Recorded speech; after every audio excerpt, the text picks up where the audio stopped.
Hello, welcome to the Honest Wargame. I'm your host, Rob. We're live here at the FHGT 2019 We are. at the Element Games store, live in sunny, mildly wet Stockport. I'm joined by Mr. Darren Watson himself. Hello, Hello, sir. lovelies. Hello, everyone. Welcome to what is going to be a game for the ages. It's exciting, isn't it? It's going to go down in the record books.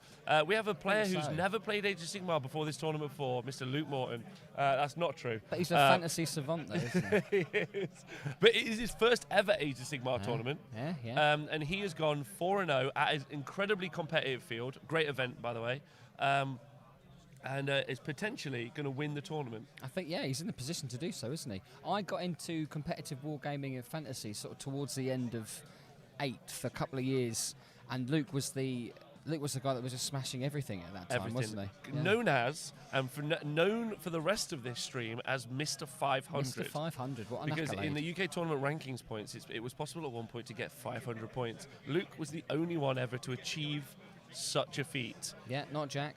No one. Just him, only him.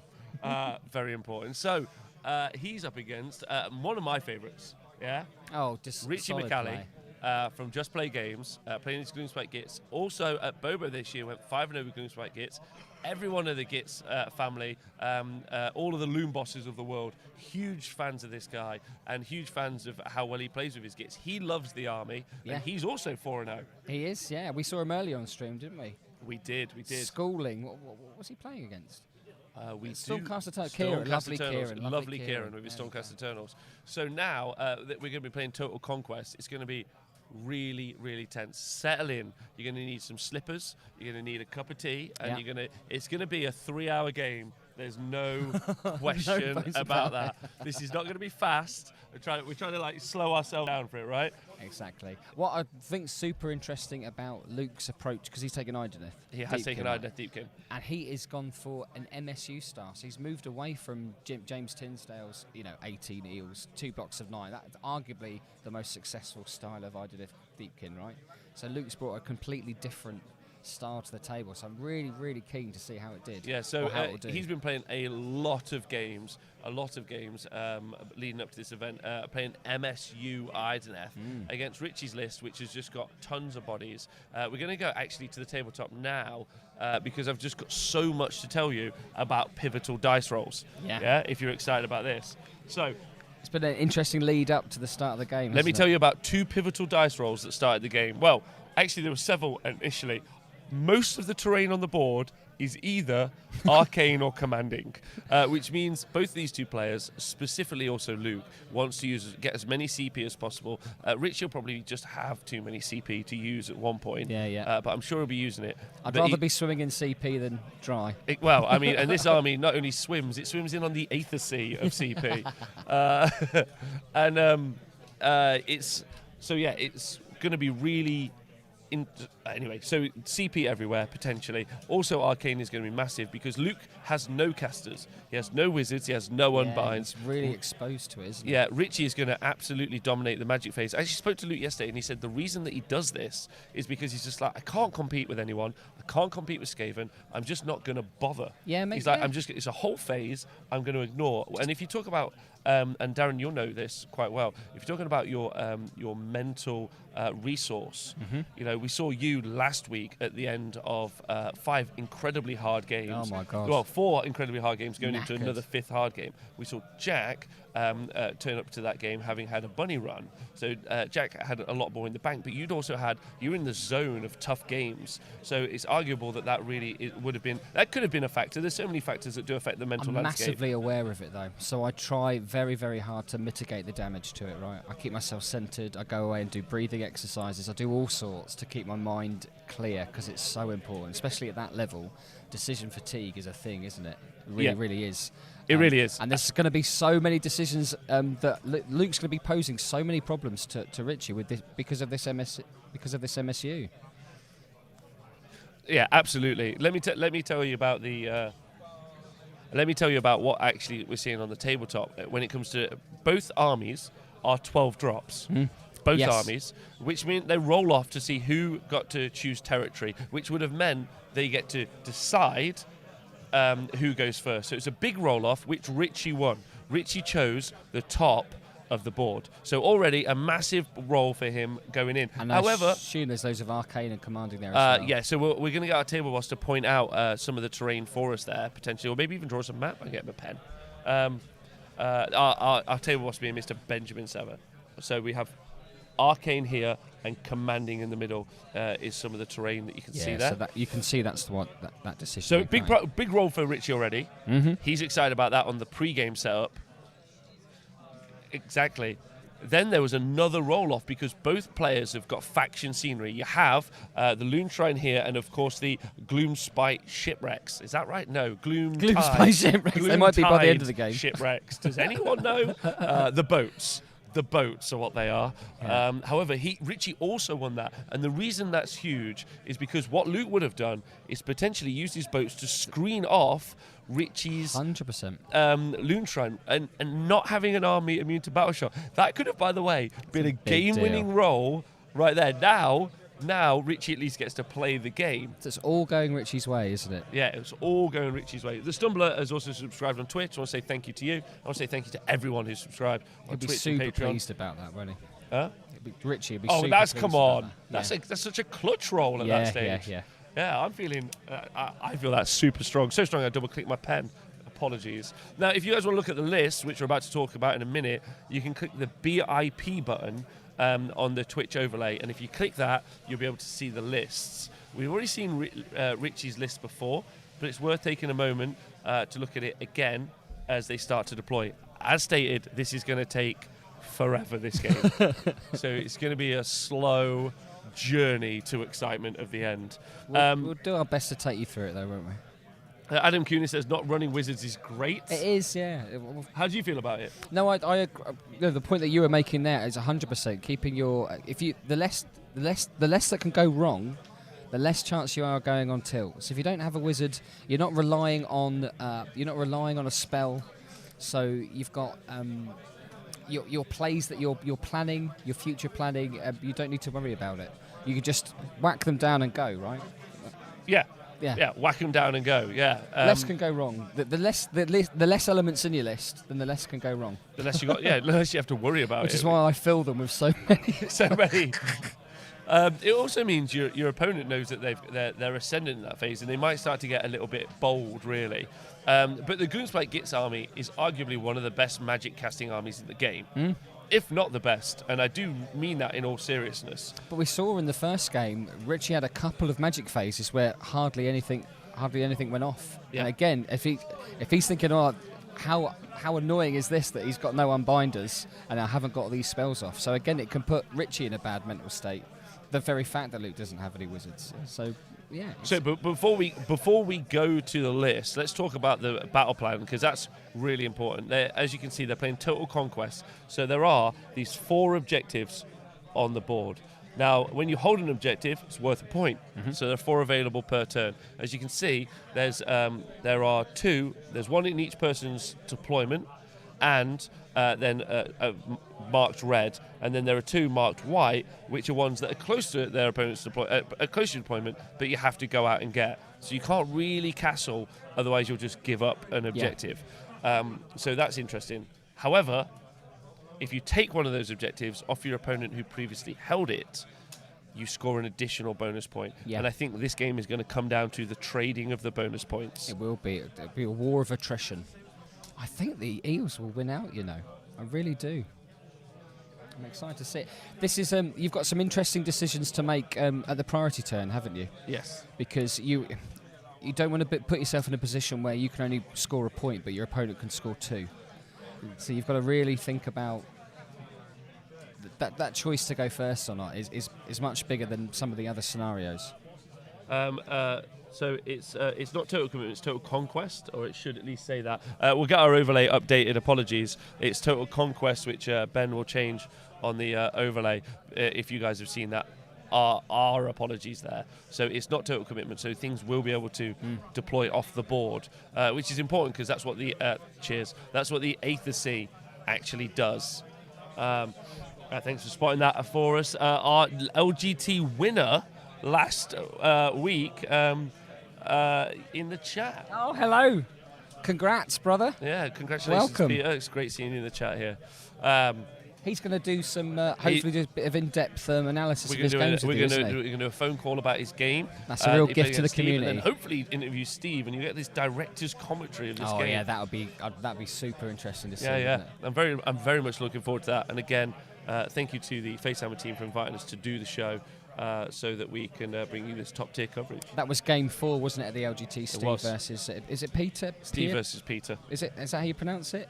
I imagine it is Polish, so maybe Poetra, but listen, names as we all important. know, I can't pronounce names at the best of times. Even my friend, words. I can't even stop calling him Benjamin. No, that's right. I've got it right. Okay. Even when you're wrong, you're right. So there's going to be a lot of waffle this game, ladies and gentlemen. Yeah, it's going to, as Just you can as see, well. we're 13 minutes into the round. We're not even anywhere close to finishing deployment. But thankfully... Our superhero, Owen. Our superhero, Owen, is going to let us know exactly what's happening around the rest of the environment. It's been a great event. I'm very excited for you guys to hear what's happening for the rest of the players. And Owen is going to tell you all about it right now. Thank you very much. I, too, can serve you up some hot waffle. Looking at the top 10 tables, I just figured it would be a good idea. I've just tried to drill down into the lists a little bit. Obviously, you've seen some of the players on the top 10 tables on the stream, or we've talked about them already. But I've managed to have a little sweep through while they're deploying and just have a chat through, just figure out exactly how not only is it an army name, but also give you the lodge or the battalion, just so you players out there get a feel for actually more specifically what they're running. So starting off first, obviously you know what James is running after the stream, but we've got Alex Bruce. Now, he's just running his usual mixed order, the sort of classic Phoenix Guard. I believe he's got a Lord Celestin on Dracoth in there, but then it's a real mixed bag of skinks. There's a Razordon in there. There's some bolt throwers. Classic Alex, basically. More traditional lists we're looking at on table 9. Matt Crode versus Eric Herger. So Matt playing Stormcast. So Astral Templars with Judicators, Ballistas, that kind of thing.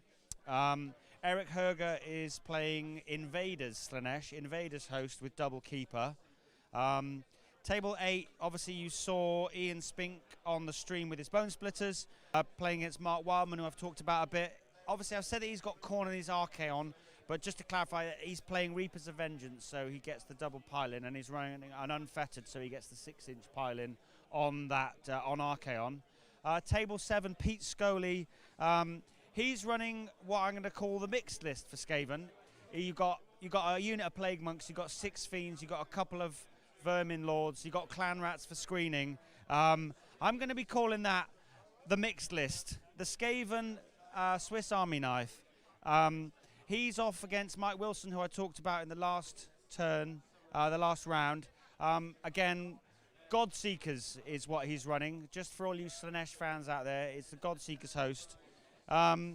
Table 6, I'm a bit split allegiances on this one because we've got Laurie, who's running Dreadwood Sylvaneth, against Andy Hughes with his Fire Slayers. Again, I just wanted to clarify, the Fire Slayers are Hermdar and Lords of the Lodge. So pretty much your cookie cutter sort of go first, go again, ginger power play sort of build. Don't know where that came from. And then table 5, Adam Hall, Slanesh. Again, it's Godseekers. And then that's against Ben Curry's Daughters of Cain. Daughters of Cain are Cauldron Guard, Hagnar. That's their flavour.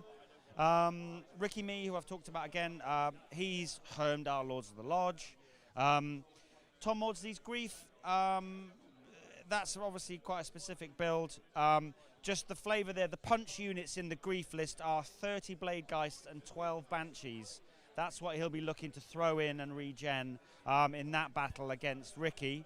Brian Carmichael, now we're onto the tables with the 4-0s. These are all players who can still win the tournament. They can become the Facehammer GT 2019 champion and get their hands on what are, quite frankly, some pretty amazing awards. I'd like to see if we can maybe get our hands on those and show you the these amazing weapons and swords that you can get for the various prizes.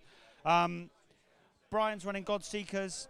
He's up against Dan Ford. Now, Dan lost to our stream player Luke Morton. I believe that was round 2. But he's obviously put together more good results and sitting on a high 3-1 at this stage.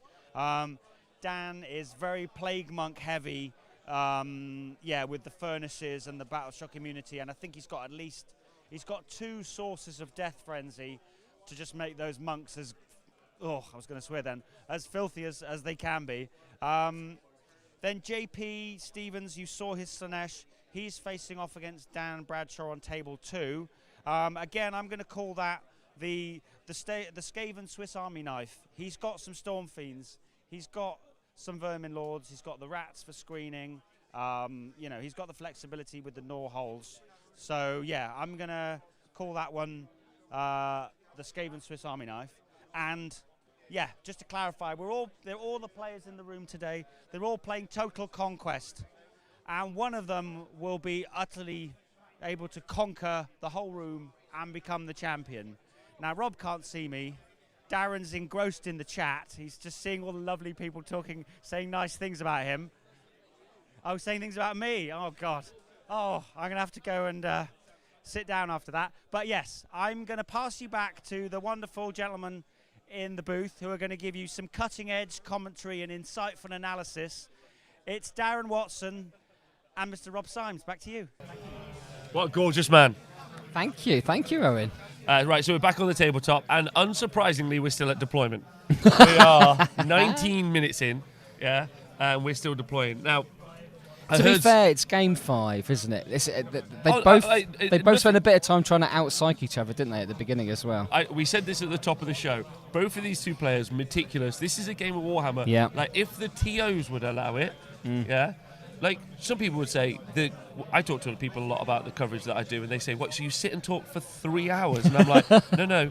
I talk for 3 lots of 3 hours. Yeah. But I will sit until the dying of the sun to watch this game conclude. Yeah. I don't really care if both players take a meticulous amount of time. Now, there is obviously a grand conversation to have about playing to a particular speed that's accurate, which you showcased so well last week at the LGT. I think it's beneficial. Like, people have been complaining about chain host being too slow, and you just were like, I finished all my turns in like 10-15 minutes. I timed that first turn. When I watched it back, it was 20 minutes, my first turn. Yeah. Exactly, right? So you know what you're doing, right? It's doable. And if anyone was going to be an advocate to tell me to shut up, it would be you, because you definitely believe in finishing the games and getting to 5 turns. Absolutely. And if you don't finish a game and it's clear that you've lost, then you concede because it's your fault. There's agreed, and I agree with you absolutely. However, in this instance, I think no way to win. I think both players know that they're going to tie. Yes. Yeah. So I think that, and we know as a group, so none of us are going to be blindsided. This is about stamina as well, isn't it? This is at this point. Yeah, and this is about no mistakes. This is like MSU Eels, which is what we're seeing here. They'll capitalise on any movement mistakes so hard. But then also will those grots. Those grots have got the capacity to do a charge and just take up most of this area. They could go for this. So like they've got that big block of 60. So which Richie knows, right? Yeah. He's got lots of practice against Eels, hasn't he? He has got lots. His friend Jim, who we just saw lose the last game with his Idoneth Deepkin, which makes Luke potentially the Deepkin player of the day. Potentially. Absolutely. Bit of an upset, that, to be fair. And also we get to talk about our favourite new meme when we're talking about Idoneth Deepkin, of course, the salmon cannon. If no one in the chat knows what the salmon cannon is, please I don't know what the salmon cannon is. On Combat Phase podcast, Kenny Lull with 500 bits in the chat, he probably only cares what's happening with Gotrek running around. Good man. That's all he'll care about. That's all I truly care about. But he appreciate you donating bits. And to everyone who's subscribed to the show, Budtastic Guy, I've seen you go. Don't burn yourself out. Don't worry, we'll be fine. Owen is lush, that's true. And I've never seen Deepkin play in person, so I'm looking forward to seeing this as well. Let's talk about the 2 players, actually, because I think that's something we can. You're about to see a masterclass, aren't you, in Gitz? I think you're about to see 2 masterclasses, in my opinion. I think so. This man here, like, I've got a lot to say about this man, Richie. I am a huge fan. Yeah. I think he plays fair, tight games of Warhammer. He's brave. He doesn't like, and that's actually a trait that we don't see all the time. He's absolutely resolute on his feelings and what he thinks. A lot of people are super competitive and want to win. Richie wants to win correctly. Do you know what I mean? Which I think is what I'm talking about. So I'm a huge fan of this man. He's a family man. He's a good fella. He plays his Warhammer really well. He's come on a display. He's got great hair, hasn't he? Yeah. As well? Look at that hair. Yeah, he's got some questionable Effortless. choices about his trousers. But then, to the side of him, here he is. Now, this fella might not look like Chilling everything out. you would ever want in a hero. But this man rings me maybe at least twice a week, and I'll never answer the phone. But he doesn't stop smiling. Yeah. He doesn't stop laughing. He's funny. He's caring. He's kind. He's an incredible man at Warhammer. Like, I'm in love with the two gentlemen that we're seeing, and I'm about to be in love with this game. You told me before as well when he first started playing Idoneth, he was like, "Rob, we're going to make thralls work. No one's taken them." And as the years gone on, he's just added more and more eels. Well, to to be fair to Mr. Luke Morton here, as we see in Mr. 500, this fella, beautiful power stance. Yeah, though. he just because his army was nominated for best painted. Yeah. So he's turned up That's with lovely. an army, his first ever Age of Sigmar tournament, nominated for best painted, playing on the top table to maybe win, right? So absolute legend. And he actually thinks that 90 thralls is still a great list, but he wanted to paint them to a standard that he thought was good to enough. use, though, aren't they?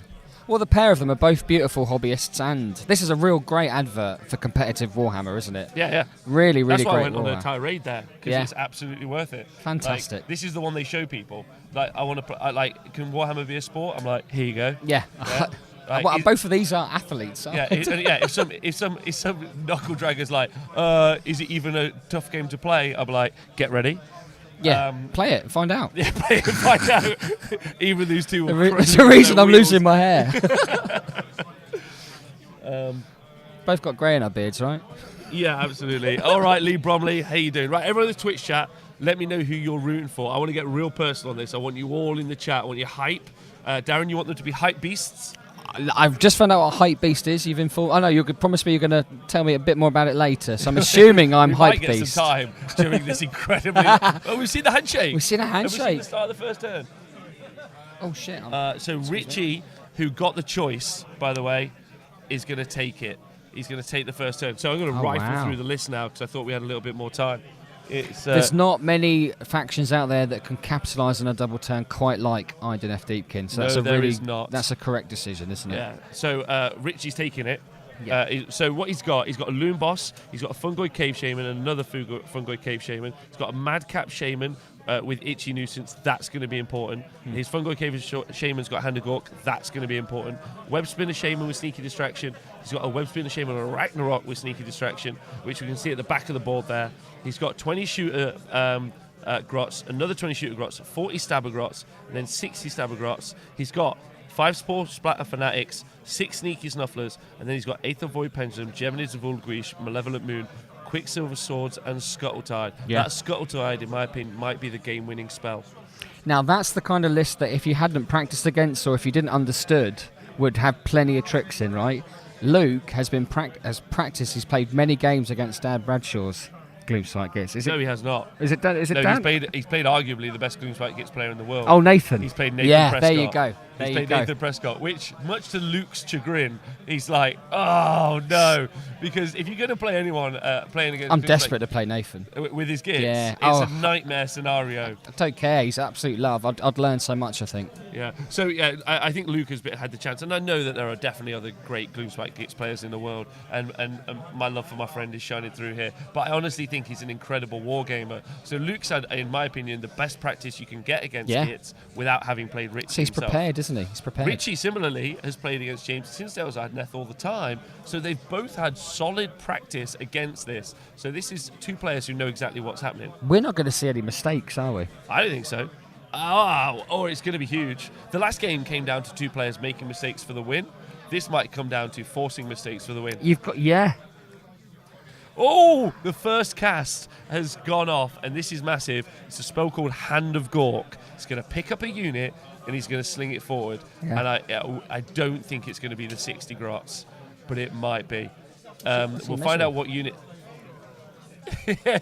He's moving his Madcap Shaman to get his endless spells into range, right? I'm going to quickly rifle through Luke's list because he has got a very interesting list. MSU Eels, like you said. He's got Voltronus, who's the High King, which makes the Eels battle line. He's got an Ishirian Skull Scryer, and then he's also got another Soul Scryer. And then he's got 5 Kinrian Heartrenders as allies, which is an amazing choice. He's got 3 Ishilian Guards, so those are the defensive Eels. Yeah. He's then got 6 Eels, and then he has 1, 2, 3, 4, 5 units of 3 Eels. Pure MSU. Geminids has also gone off there. Yeah. So can we just talk about the Hand of Gork and about Richie's playstyle? Richie's playstyle. Yeah. So he's Hand of Gork that Shaman forward, so you can get this endless spell in. So straight away, that Geminids is going to be probably taking off an attack. You take off an attack, right? Yeah. Rather than the -1. -1 to hit or take off an attack. I take off an attack because there are 3 attack profiles. I'd take off an attack. I think that's the right choice. I sometimes really do question that on the tabletop, and I always say to myself at the end of a game, Rob, go away and research what's best. Yeah. I think it's so situation dependent a lot of the time. Monsters, it's always great to take an attack off Yeah. because you reduce how many they do. Certainly keepers. So look at this this early play. A Shaman and then cast Geminids for the teleport in the hero phase for the other spell. That's big. I was going to talk about Richie as a player, which might throw Luke off a bit. Richie, I think, is a very safe, conservative player. Yes. Absolutely. It's a similar style to Tom Maudsley. Yes. I would suggest. Like he won't play for the double turn if he's got the choice. Unless he's put into a bad spot. Although 3 wounds on an eel from the Geminids. And onto Voltronus. And the Voltronus. Onto the Soul Scryer. Onto Because that's the big, Soul because Voltronus ignores spells on a 3+. Yeah. So that's really big. But that didn't happen. No. Scuttletoy is also going to come out as well, and I think it's going to go on that Soul Scryer too. I got to talk about the playstyle though. What might throw Luke off is if he's been playing practice games against Nathan. Yeah. Nathan is not a conservative player. No. Yeah, and he's nothing but danger incarnate. So, Great Gloomspite has done 3 more wounds. We're That just really magic killed one of the Soul Scryers. The Soul Scryer with an artifact potentially. Really seeing the power of these endless spells. The fact that Geminids is now down and it's going to be floating around this objective, and Luke's got no way of getting rid of it. And in a war of attrition, he could the numbers will be telling. Well, he Goblins could actually don't mind move it off losing the these. board. If you move it off the board, that does dispel it. Ah, yes, of course. Oh, that's clear. Yeah, of course. Yeah, of so course you could can, do yeah. that. But Richie being smart, that looks greater than 8 inches, which is the Yeah. movement of Geminids. But I don't think Luke's going to be around there loads. The issue is what he think has that's to hold objectives. A deployment mistake, perhaps, putting them so close together. Is that 1 unit of 6 there? Is that 2 units of 3? It's a unit of 6 and units of 3. So they're so close together, so they're both taking wounds from the Geminids. He didn't necessarily need to be so close. I think the issue is... But he wouldn't have seen it coming, right? There are so many options. He's chosen -1 attack on both units, yes. Correct. You can only... But when you fly across, you can hit multiple units, can't you, with Gemini? You can only affect 1 unit with 1 effect. 1 minus 1. Yeah, of course. 1 with minus 1. One unit. No, you pick one. Oh, okay. All right, then let's go. I'll No, double it's check. okay. I'm good. Especially after the last rules call. I'll take that. Does he have Grimgas Reapers riding the Eels? So both of these 2 armies nominated for Best Painted. So while we're waiting for this hero phase to conclude a little bit, do you want to have a cheeky little look? Because they are great. They're great. They're really dynamic. The fluidity of the Reapers on top of them really matches the Eels' wiggle, doesn't it? Look at that. If I'm struggling to articulate my thoughts, I did go out in Manchester last night and had a few sherbets, so I might be making the words I'm choosing might make sense to me and not you. It's just a beautiful army, realistically. And let's go look at Voltronus over there. By the way, Luke probably wouldn't want us to point out, but every one of the hands on the Eels is pinned differently. If you look, every single one. Yeah? He's even got a nameplate on the front of Voltronus. Yeah? Right? So his first debut. Yeah, his first debut out, and he is really doing the work. It's a beautiful, beautiful army. Can we get some just more zoom? I'm going to get you all the zoom, Tristan. Here we go. Let's go look at the boss man himself. There we go. Pretty, right? Yeah, very pretty. So really, some people can just see things, can't they? Yeah, They can and pick a some model and see, have an idea. I don't have that. Yeah, they look amazing. So a gorgeous army, and I'm going to zoom in on Richie's army in a minute. We've seen in the hero phase Malevolent Moon cast, well, not cast, attempted to be cast and failed. So only Gemini's off so far, and Hand of Gork. There's still Scuttletide to come, and a target for Scuttletide has got to be this other... Still a great hero phase so far, Soul isn't it? Scryer. Yeah. Yeah, it's already great. It's already gone really well.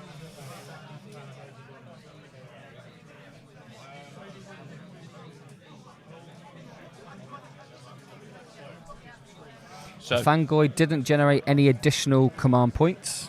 So Richie just sat there with 3 command points, which is enough, right? And let's have a cheeky gander at the army he's facing on the tabletop. Another best painted. We're pretty lucky for having 2 armies that are 4-0 that were both nominated for best painted. Yeah. It shows the quality of the event, and it also shows the quality of the players realistically. And Richie's got a wonderful display board for these guys He as well. has. Where the spider is, it's got like loads of webbing all around it. It really works really well. It is fancy AF. Realistically, which the kids can. I'm in the wrong listen to you say that. occupation. I need to own a shop so I can spend my days learning to paint. Yeah, I know, right? We really aren't. What a lucky bugger. We haven't really worked this out, have we? No. So, and there is the cheeky teleported shaman that Grot launched out just to fire off his spells. It's so difficult to take that into consideration, those sort of plays, when you're deploying. Yes. It gives that Hind of Gork. He's got so many options. I didn't see that coming. I think it's the first time. Is that a thing that? Oh, what? Yeah, absolutely. Yeah, of course it is. Yeah. Absolutely. Yeah. Have you never taken a good old? I've not had a lot of experience against Gloomspite. Oh, well, right. So this is interesting. We can talk about list building, and we see these Grots move forward. I actually currently build lists that I just hope I never play Gloomspite because I actually think. I'm the same with KO. when you decide that you're going to write lists, you just have to go for the things you see a lot. And Play then to your strengths rather than cover your weaknesses. Exactly, and I think Gitz have got so many answers. And then what I do is I play against Nathan as much as I can and see how best to not lose against the army that I think my army is worst against. Yeah. Which is my strength. And again, it's just got so many options. You're looking at there's 60. 40, there's 100 bodies in 2 units on the board. For scoring objectives, they're doing really well. Yeah. Then there's 2 lots of 20 shooters. If those units die from the Loon Shrine, they can come back, and bring it back. So there's just... there's a little bit of summoning in there as well, isn't there? Yeah. The magic output is just devastating. There's still a pendulum to come. There's still Scuttletide. We haven't seen Scuttletide go out. Where did Richie put the moon? Because that also gives you bonuses. Malevolent Moon. No. The where's the bad moon? The moon for Richie. We'll find out where it is. I'm surprised he's not got a balloon. I'm a little disappointed. Oh yeah. Now it's pretty common to be carrying around yourself in a helium balloon as your moon. Yeah. And moving it across the table. I put a balloon on my tortoise so I don't lose it in the garden. So. 2 things. One, you have a tortoise. Yeah, Malbec. What's his name? Malbec. Malbec. Malbec, yeah. Malbec, and you put a balloon on him so you don't lose him. Yeah, because otherwise he's the Russian tortoise, Horsfield tortoises. They're renowned for being really good hiders, and they're really slow, right? But you put him in the garden, you look away, and he's gone. He's absolutely gone. So you put a balloon on him, you can't lose him. Richie is a Russian Malbec tortoise. He should be, yeah. Well, he's good at hiding behind these screens. Yeah. He's pretty slow. Yeah. Is this the tortoise and the hare? Do these? Is that what we've got going on? That's exactly what we've got going on. Oh my God! We've got the salmon cannon versus the tortoise on the tabletop. Right, Switch chat. Let me know who you're rooting for at this stage. We're already half an hour into the round. Was it red for Richie and blue for Luke? Right? Yeah, if you have subscribed on Twitch, number 1, thank you, and thank you for supporting the show always. And also, when I watch my... Oh, sorry, interrupt. I was just going to say, if you want to support the show and subscribe, it also gives you access to some emoticons, one of those being the little red-blue system that we've developed, and you can vote that you're going to vote red or you're going to vote blue. A lot of people voting red so far. But One thing was really sweet when I watched my game back, other than seeing my terrible error, was the amount of blue that was in the chat when you asked. It's nice, right? It was nice, yeah. Nice, So that thank you. emotional support. Thank you. There we go. A lot of people voting red. Red Oh. all day. Fantastic guy. How you doing, bud? How's Canada? I'm blue. I Spittle want to see Pigeons for blue. 40. Oh, Speckles is voting blue because he's all about it, as is Captain Obvious. Captain Right. Obvious really wants blue to win, look. This is very exciting. Oh, so the Ragnarok's off, as you can see there. But you're going to see Richie play like this. He's going to play a moving castle, in my opinion, which is a... He's got to, because if those eels get in, they'll take your guts out. They will. They will.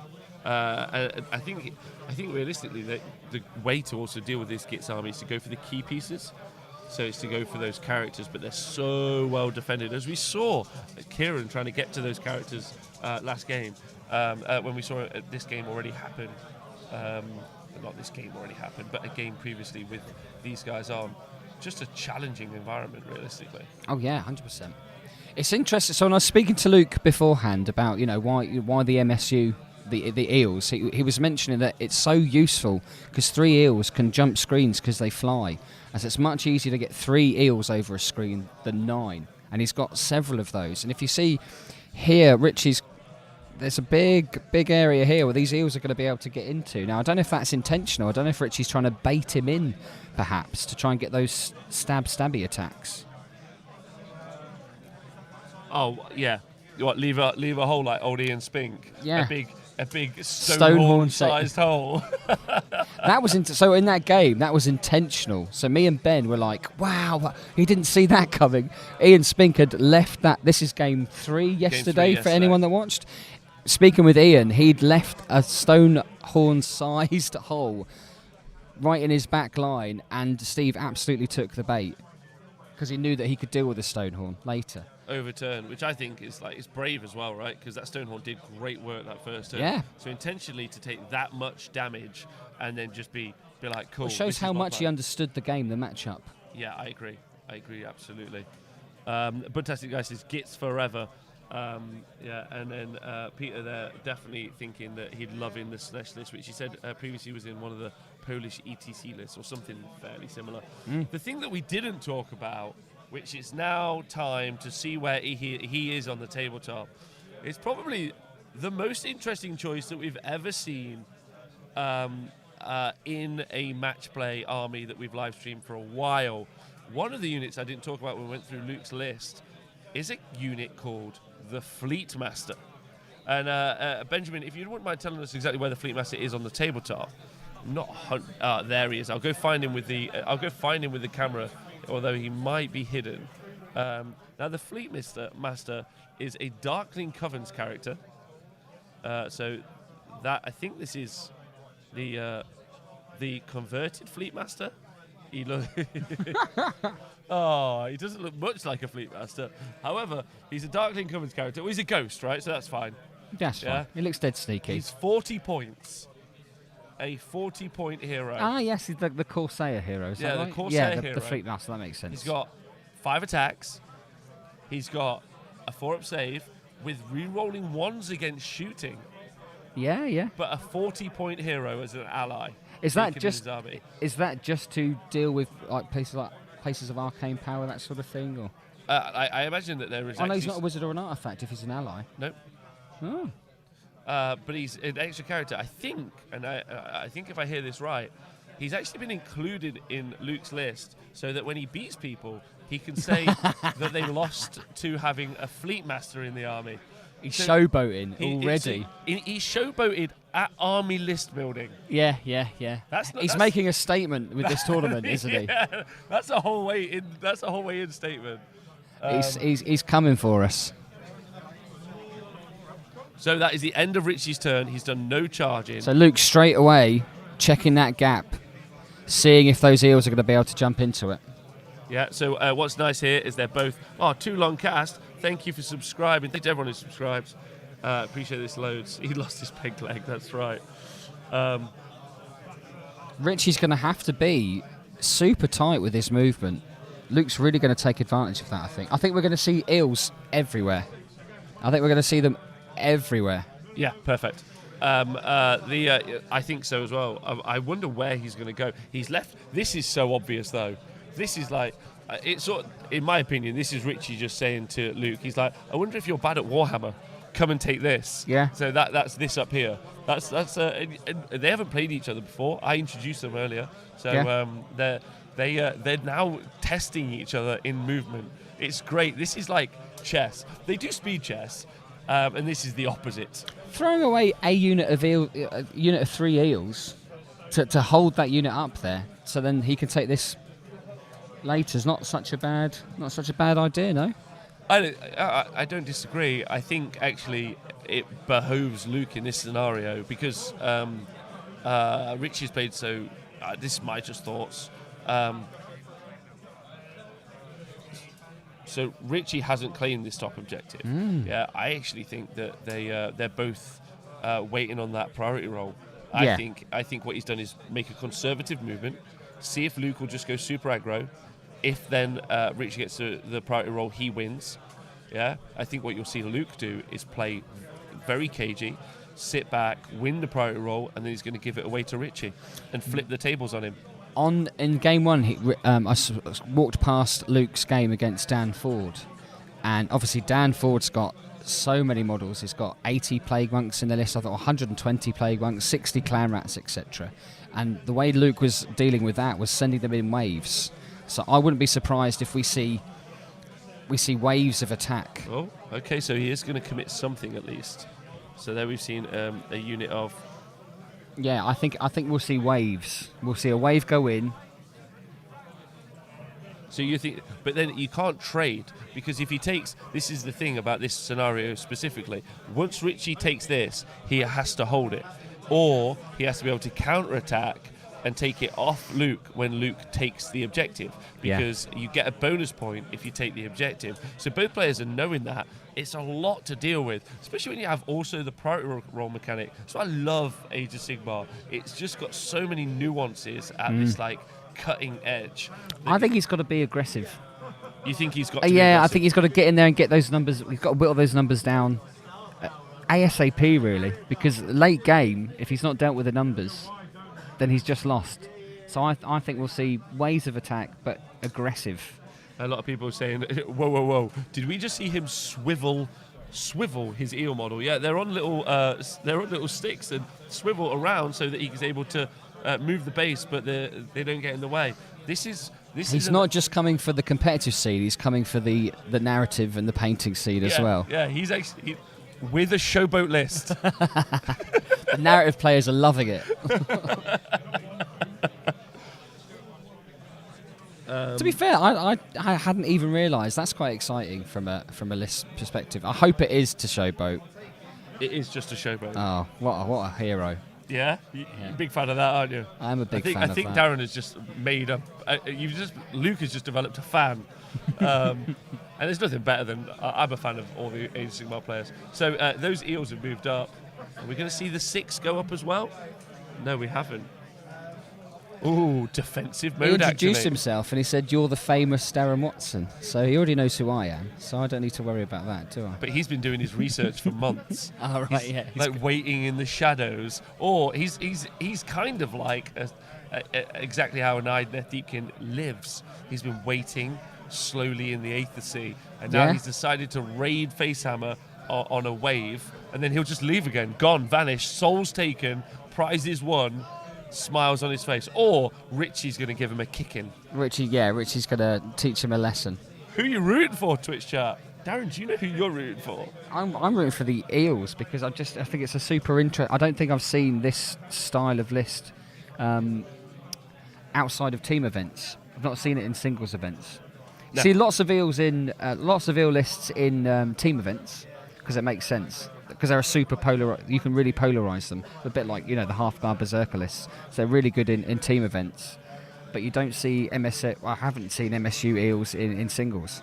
Yeah, and like as you said, Luke's been playing 3 to 4 games of Warhammer for 6 months. 3 to 4 games of Warhammer a week for 6 months.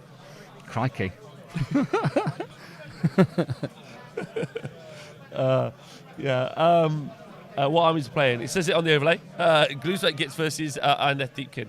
That's what's going down. This list is really good. The Eel list is really good against Slaanesh, but so is the Gloomspite Gitz list against Slaanesh, which Richie's just coming off beating probably one of the better Slaanesh players in the country in Zinch Mike. Yeah. Now Slaanesh Mike. Yeah, I love Mike.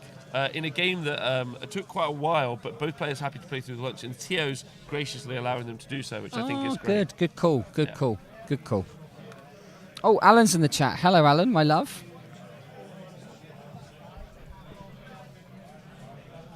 So we're seeing some cautious play over here on the right flank, and he's sending in his first wave.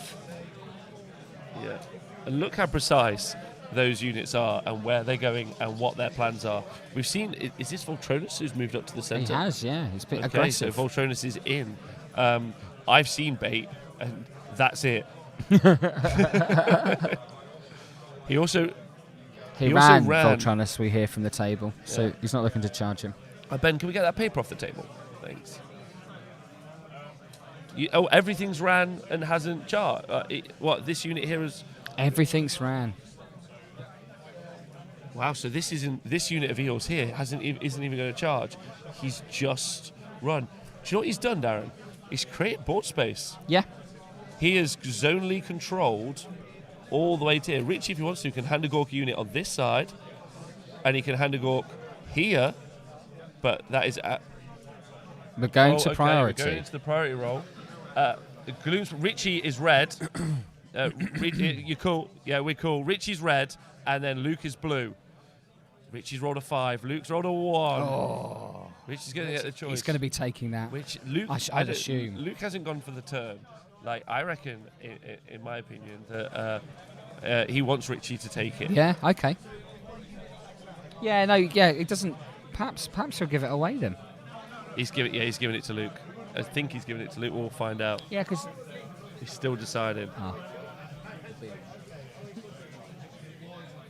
And then Leka in the chat says, when he showboats about his fleet master, ask him if he's ever lost to an Elgazar Gargan, which he will have done, because that's Nathan. Otherwise, you wouldn't be asking. Exactly. So it's. I wonder if you're Richie. Yes, that's the right decision. Yeah, I was wrong. And Luke's upset about it. Good. Yeah, it's the right decision. That's the right decision. There's no way that Luke makes those aggressive movements in any way. Yeah. Knowing that a priority roll comes up, he just doesn't play that way. So he's taken the strength out of the Eels punch there, hasn't he, by giving it away, Richie? Because he's not. But then I don't know if at this stage that's just such grand posturing that he gets the turn, and then because all of these can strike now, and has he flipped the tides, Ben? So he hasn't flipped the tide, so he's waiting for turn 3.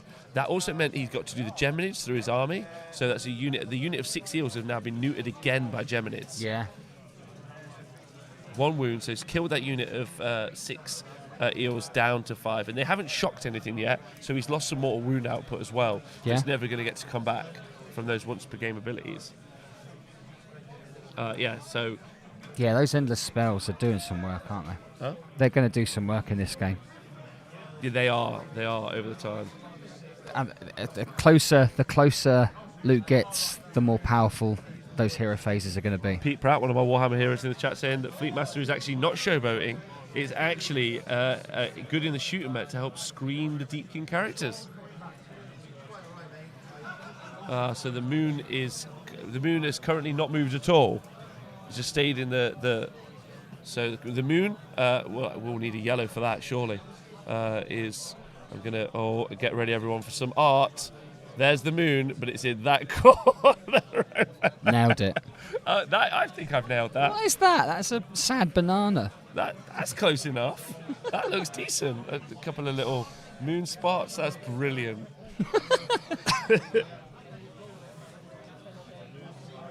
So do you think he'll hold off? He can't though. He's got to get involved. No, too many numbers. He always strikes first in the next turn, right?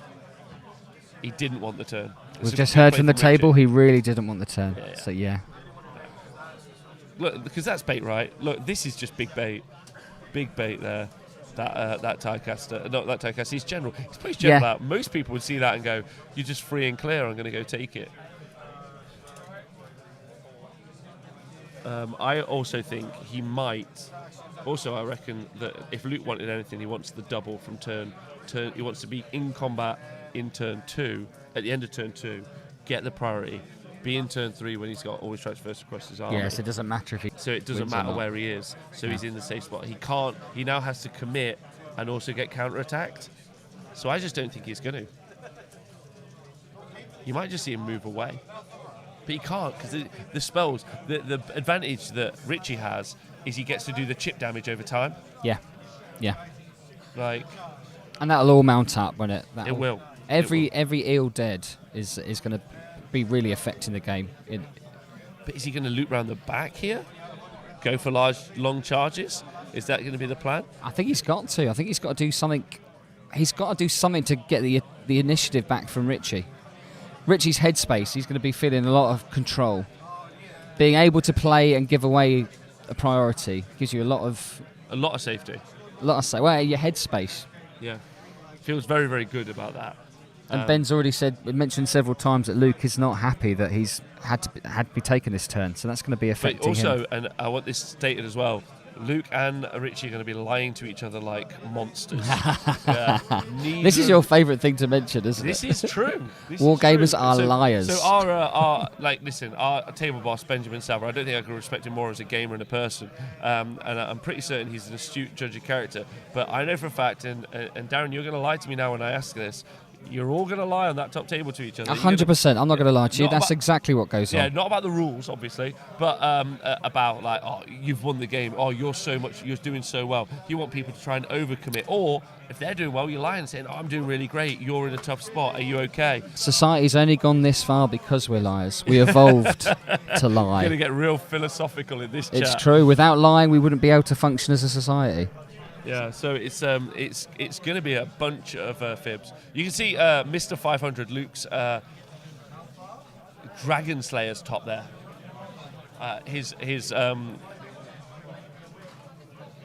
So he's running charge this turn because he's not flipped the tide. So he's actually going to be able to get much longer charges than I realised. That's a good point.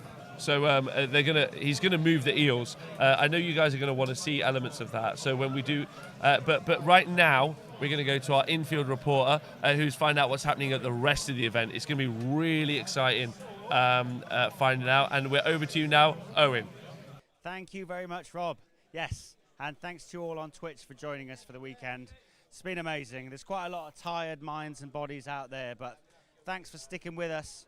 We've had touchwood, no gremlins, no clan rats in the wiring today. So, yeah, hoping to give you these 3 fantastic stream games. So, looking at the top 10 tables, obviously there's not too much to report on a lot of them because we're still in the early stages. There's quite a bit of posturing. No one's got the, no one's really taken the game out of their opponent's hands yet. Although there is one table where that could be happening, and I'll come to that shortly. So, fresh from the stream in the last game, James Tinsdale with his Deepkin rocking into Alex Bruce's mixed order. Alex took the first turn. He's got a big castle over on one side with all of his bolt throwers and with the Phoenix ready to come out and pin something. A lot of the eels are down. The Squire's still in the sky. The little bald guy and all his fish, they're still off the board waiting to come down and point at something. It's 5-all, I believe, in points. But yeah, that's still got a lot to play out. Matt Crode with his Astral Templars against Eric Herger. Again, not much going on the table, really. I think there's been a few little small bits of combat and people nabbing the odd objective off each other. The Prime's still in the sky, and Matt's got a lovely big castle in the corner with the majority of his force there. Moving on to table 8, Ian Spink with his Bone Splitters and Mark Wildman with his Khorne. Archaon is in. I think he must have taken the first turn. Archaon's flown over, whomped a load of stuff, and is obviously something that now Ian has to deal with. Mark's quite happy there. He's pinning him back and dominating. I believe he's got 3 of the 4 objectives, so Mark's looking pretty good there. Table 7, Pete Scully's mixed Skaven list against Mike Wilson's Slanesh. Again, that ultra-fast movement of the Slanesh, that's meant that Pete's pinned back in his own deployment zone. Obviously, at the moment, Mike's only hitting screens, so not too impactful, but he is up there, and obviously he'll be getting the depravity off those keepers when they inevitably get shot and attacked. Table 6, we've actually got some stuff happening there. Laurie with his Dreadwood against Andy Hughes with his Fire Slayers. Laurie had a good first turn, got 3 of the 4 objectives, and then Andy countered. He tunneled up 10 Hearthguards who took an objective back, and then Laurie got the big Dreadwood teleport with the 9 Hunters. They wiped those 10 Hearthguard. He's 7-3 up on the scenario, and Laurie thinks he may have that one. He's looking pretty happy. Andy's a little bit down. He doesn't think that he has either the movement from maybe teleports. He doesn't have the teleports, and he doesn't have the inherent movement in the Fire Slayers to get to the objectives where Laurie's sitting. So Laurie's doing what Dreadwood does best there, and Laurie's feeling good. He's bouncing around the table. He's happy. Table 5, Adam Hall versus Ben Curry. Now, they're both wearing Bad Dice shirts, so it's a Bad Dice battle. Ben Curry is another one who's pretty lively. That corner of the room with him and Laurie, and there's quite a lot of noise coming from there. Ben with his Cauldron Guard, Hagnar. He's got his castle up again. Marathi's out on the board looking to cause some trouble, but at the moment, Adam's Godseekers, they're ignoring Marathi. They don't really want to get involved there. They think that they want to go in and maybe try and take out a block of witches. But there's a little bit of castling there. But they're happy, having a good time. Ricky Me and Tom Maudsley, again, I think we should call this Total Castle, not Total Conquest, because there's just castles everywhere. There's just people sitting there going, I want to have a little bit of time for my brain to chill. I want to just set up my castle and see if it can get broken down. The board's sort of been flipped round in that battle. As I say, we've got the Legion of Grief with their ghosty castle on one side and then a big ginger castle on the other. Someone's going to need to, step out of that castle and have a go at each other shortly. Brian Carmichael and Dan Ford on table 3. Again, Dan's got decent board control. I did see the Vortex get cast on an 11, so he's going to be able to get into some of those important heroes and start taking those off. Again, lot to play there. And finally, JP Stevens, fresh from the stream, against Dan Bradshaw, the UK Master. He's up 4. The Keepers are back. I think they're staying out of range of the Storm Fiends shooting at the moment. So another one where it's a bit sort of castly and negative. But yeah, some games are going to break out soon, I think. We're going to see some combats mid-game. Obviously, as we know, turns 2 to 3 really are where things start happening. So I'm sure I'll bring you some more impactful news shortly. In the meantime, I think the fellas have had a little rest. Their brains are now refreshed and they're ready to give you more insightful content and analysis. So back we go, Darren and Rob. Babes Thank in the you booth, so right? much, Owen. Right, does everyone want to hear some top table tech? I do. 'Cause You've come back very excited from the table. Oh my God! Right, so we the first turn, Richie got to choose who goes first, right? Yes. Exciting. Gave it to Luke. Luke moved forward as we saw, and we saw the Tide Castle. By the way, welcome back to the Face It Hammer GT 2019. I'm Rob. I'm Darren. So the I've forgotten his name. Oh no! I got so excited Luke. about what I've got to tell you. Luke did, but with his special character who is called. The special character. Yeah, the guy on the Sea Dragon. Yeah, that'll do. Thank you so much. Voltronus, move forward. That's all that held me off. He moved here. He then put a unit of 3 eels here, which he ran, and another 3 unit eels up here as bait. Now here where it gets exciting. Right here on the Loom Shrine, the grots weren't just deployed in front of him. They were deployed all the way up them, because you can deploy them vertically. And why that was important is because the top of the Loom Shrine is 3 inches higher than the floor where the grots were. That meant that Luke would have been able to take his flying eels, fly on top of the terrain, sit there, and then he would have either had to charge up or, and most importantly, could charge down into the characters. So this unit of eels that were previously here have now moved and are actually on top of the boat because it's 3 inches higher than the ground and the models. Absolutely within the rules. Absolutely wicked. Richie's been like, that's fantastic. Richie deployed on top of his own loon shrine to stop it. How do you feel about that? I think that's, we didn't expect that, did we? Is that something? Nods all around. Yeah. Is Top that table what? behaviour. Richie would have seen that from James before. No? No, I don't think so. Not on top of it. So look, if you look at the boat's actually turned on its side. Yeah. That actually gives him a flat platform that's 3 inches higher. So those eels are able to get there. And now, so they are currently here, uninhibited and able to charge. He did actually try to measure and see if he could be here, and he was out putting these 3 eels down by about a quarter of an inch. I'm glad I've been able to see it, and it's not just happened to be on a table. Same. Yeah, we've seen something we've not seen before. That's what we want from Top Table Game 5, isn't it? We do. It's exactly we do. what we want. We do. So that's complete within the rules. Neither player thought it was abusive. Richie's super happy. The ability, by the way, he was able, Luke was actually able to put his flyers on top of the loon shrine. Mm-hmm. However, he actually elected not to because he said to Richie was like, come on. And then Luke's like, do you know what? Yeah, I'm just going to put him here. This is much fairer. This is much cleaner as a game. So I'm just going to do that. Okay. I think fair. Yeah, basically. Yeah. Well, that goes to show Luke's integrity. Yeah, absolutely. Because someone else might have tried to argue that, because there's nothing wrong with what he's proposing, is there? No. But it's a moment that could have been discussed before the game. Yeah.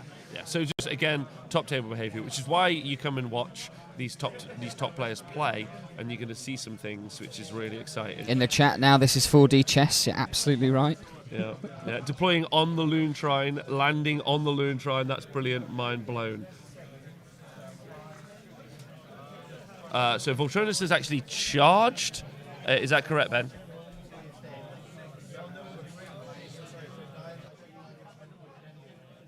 Oh, a big 11-inch charge from the far left eels. So that's the eels that are on top of the boat. So they are going over onto that objective. What are they threatening there? Are there characters hiding out at the back? Both characters. Oh, we called it fist We bump. did. So he's gone for the loon boss, which is exactly the right call. He's gone for that. We were discussing this whilst Owen was giving everyone, not sure, the chat or... Looters that unit, absolutely. I'm going to go get a... But this is what I was talking about these little units of 3 that can fly over screens. It's difficult to defend against. And he's now into Richie's guts. Movement 16, MSU, so hard, right in there. The loss of this moon boss means that the loon boss isn't going to be able to use his command ability, right? So he's not going to be getting stab on the... It's a big deal. On all this, yeah. Really big deal. It really neuters the output of those grots, which... It's a huge psychological blow to Richie as well. Yeah, exactly. Because it's a play he didn't see. Yeah, because what do we say? We say Richie's a defensive player. Yeah, plays well, plays super, and now he's just been... But if he doesn't move correctly, his guts are explosive, and this is exactly what we're seeing. Well, also if you don't see it, this is a razor, really. You're seeing a shield, effectively, played by Richie, and a rapier being played by Luke. Yeah. And it's who's going to win that engagement. It's so interesting. Surgical precision, isn't it?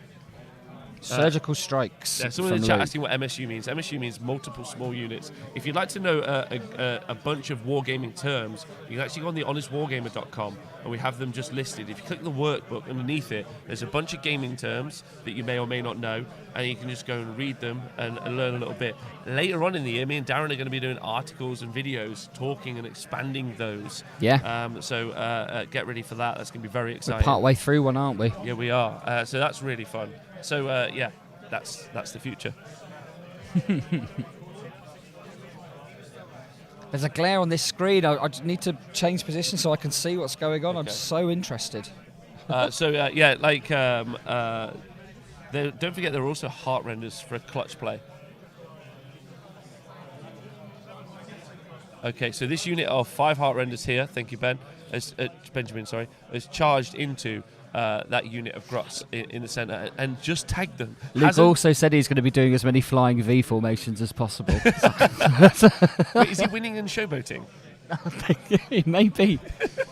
I kind of want him to go against him. He might need a little bit of a. I still think it's against him. I think while that play is fantastic, he's still got bodies of grots to go through. Yeah. However, if he kills every character that he can't use, the Inspiring Presence is massive for grots. Yeah. Now they're all around the Loon Shrine currently, and that's fine. But waves and waves of attacks as well. So you can see, as I mentioned, here's his first wave, and he's keeping these for the follow-up. So these ones are going to go in, take out the characters, and I see later we'll see these units at the back here mop up. I think that's his plan.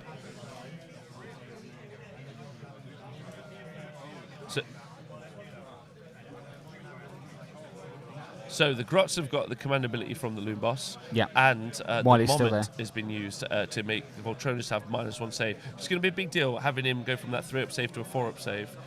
Much easier to deal with. Voltronus, not too bad. He's not often seen, is he, Voltronus? Not often, no. But I know Chris Myhill rates him. He's got some great utility, especially the 3-up against spells. That's huge. Yes. And again, 3-up save, really quick. But his spammable command ability is good. But definitely why he's in this list is to make all of the Eels battle line. Yes, yeah, of course, yeah. Yeah, it makes sense. Frank over there in America. Let me know where you're all from. Also, hi Hugh, hope you're doing well. Is Sneaky Distraction cast? I'll ask actually our table boss Benjamin if Sneaky Distraction has been cast anywhere. So that will be cast more than likely by the Ragnarok. It wasn't cast. And what that does, it makes everything within 6 inches -1 to hit. Yeah. Wasn't cast. And 12. 12 inches, yeah. Holy bananas, that's a good spell. Yeah, in conjunction. Yeah. God, it mitigates that. It might have saved that Loon Boss, but he didn't cast it. Yeah. Richie just did not see this. I reckon he's going to electrocute the Loon Boss personally, and then pile in. It's only 3 eels though, isn't it? Yeah. I still so think that's 2 mortal wounds on average. Still think it might. I don't know. We'll see. We shall see.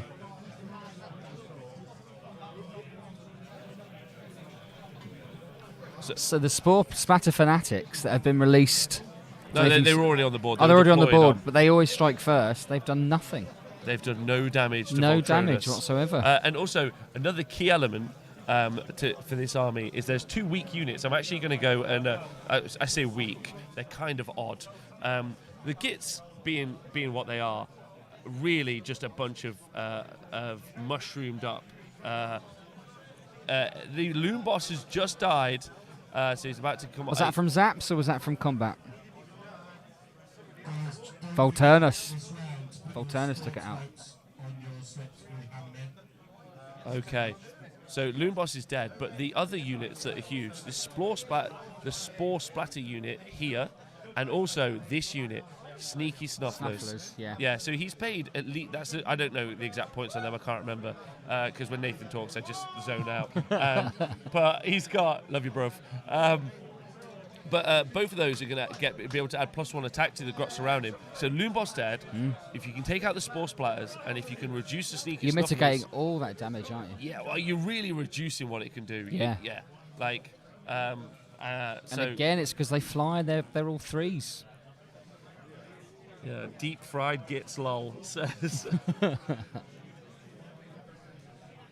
but so, do you think this will be getting in Richie's head? I mean, he's quite an experienced player now, isn't he? He's been under stress a great deal. I think he's going to handle this really well. I think so. I'm looking forward to his turn. I also think Luke saying that he didn't want the turn.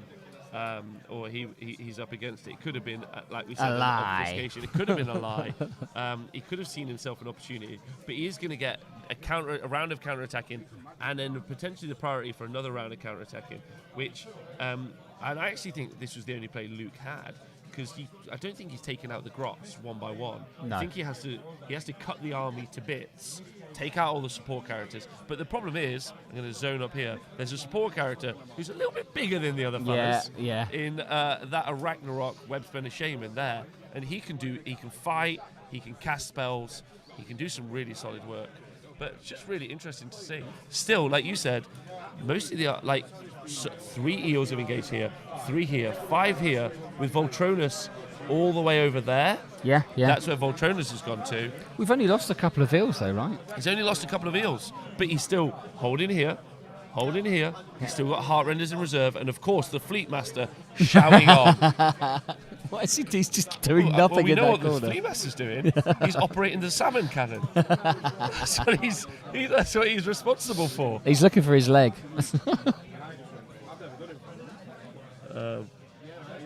What an awesome play by Luke, but Richie was in a world of trouble versus Sinesh, and he won. So I think a lot of people still rating Richie, as do we. So it's 70, I think, for the Snufflers, for the sneaky Snufflers. Very 70 good. points. Great tech. Really, really good. But they're hard to use. You have to really maintain cohesion. You're wholly within buffs. It's really quite hard. Using Gitz looks like a complete headache. Using Gitz looks like a complete headache. Yeah. You have to kind of be like a savant, or also super meticulous like Richie is. Yeah. The Fungoid is dead. So Loonboss dead, Fungoid dead, turn 1. So that's a command point.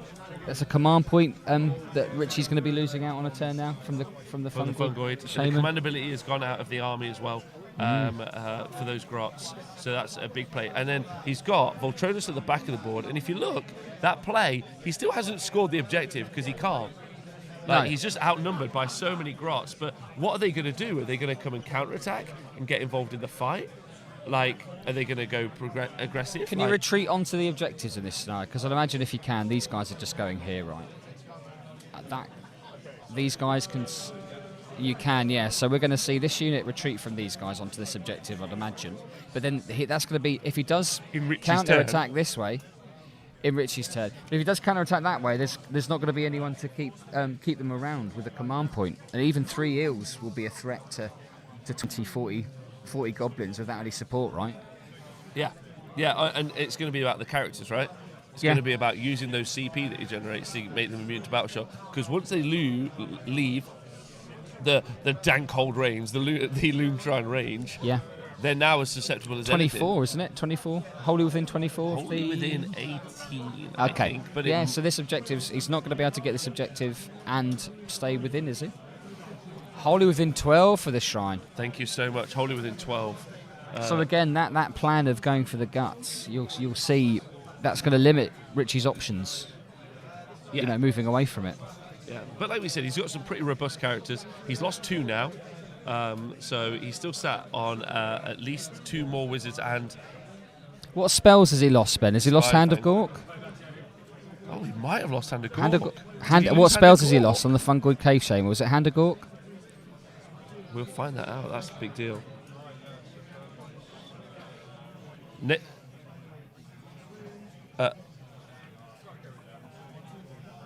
Of course. There was also the Shaman on the rock here, who also cast the end of spell's first turn. So he's also dead. So he's lost 3 characters in the turn. Nath, if any of you want to look at the list, by the way, if you press the BIP button up here in the Twitch chat, you can actually see. So you just press BIP, and it will show you better information panel. It will show you the list while you're watching live. Here we go. You won't have to. The Loom Boss was a general, so he's lost Dead Shouty as well, which is a free command point a turn. Is that right? Yeah. So he's lost Loom Boss. He's lost the Loom Boss. He's lost the Fungoid Cave Shaman. He's lost the Madcap Shaman. Potentially, I can't remember which one was on the rock. It might have been a web spinner, but he still has another web spinner on a Ragnarok, a Madcap Shaman, and there's another Fungoid. So they've still got 3 characters left in the field. Oh, is it just one? Yeah. Is it one time only, is it? Yeah. Okay. El Capitan Seb in the chat says, I feel like a proper pleb after watching Jim and Luke play their Deepkin games. I don't think you have to worry about that last game. Seeing some more blues in the chat now as well. Yeah, some more people rooting for the new boy, for the new man. It's really, really tense here. So I think is that the end of Luke's turn? Or we're seeing him pile in. Again, wicked. So that little 3-inch pile-in that he's doing here. There we go. In combat in the top. Careful with those. Let's try and make it 3 if we can. Yeah. No, that's fine. They're all in range. That's cool. That means that he's just a little bit close to the objective and the potential to score it. But I think I Luke don't think wants he can him hold to it. score it. Well, this unit here just takes them off, doesn't it? Yes, that's what I'm saying. I think it's about trading later. It's like turns 3-4 when he can get it gone.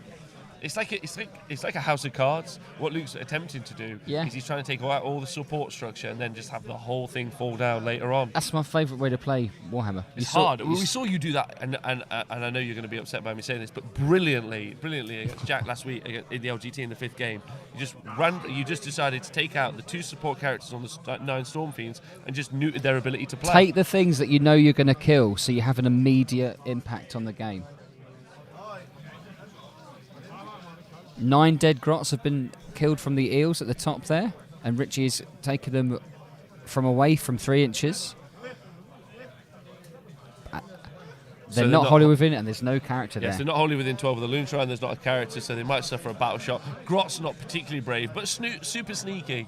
Yeah. And I'm sure there'll be a few left. And actually, without that kind of like small arm shooting to just pick off like 4 grots, they could actually be a bit of a nightmare. If they're just, if there's like 4 or 5 of them, they just go sit over here. You'd be like, oh, do you know what? I have to actually commit a turn of combat to deal with those little fools. Yeah, those green gangsters. If enough of them run away, though, that's another screen that Richie's lost access to. Yes. Well, of course, they can always come back to life from the Loon Shrine. Do you need a character there, or is it just always a 4+? I think you. Great question. I don't know You're the literally answer. asking the guy that just relies on the other fella. I'm like, there's one thing I know that Nathan will know as well, and that's the Gitz. But I think that's right. Peter in the chat's mentioned that there are eels in reserve at the bottom there. There are 2 units of 3 in the reserve, yeah. I'm glad I called this. That's what I said. He's going to go in waves. He's going to go for the guts. He's going to use those MSU to fly over. I mean, the play that he did, I didn't see. That was beautifully executed, wasn't it? Yeah, absolutely. Absolutely. Yeah. And again, showing someone who's had command of using an army to know the meticulous minutiae of its rules. And how it deploys, but then it wasn't a surprise to Richie, because Richie was absolutely okay with it. He's like, look, I've already deployed on top of my Loon Shrine. I know what you can do.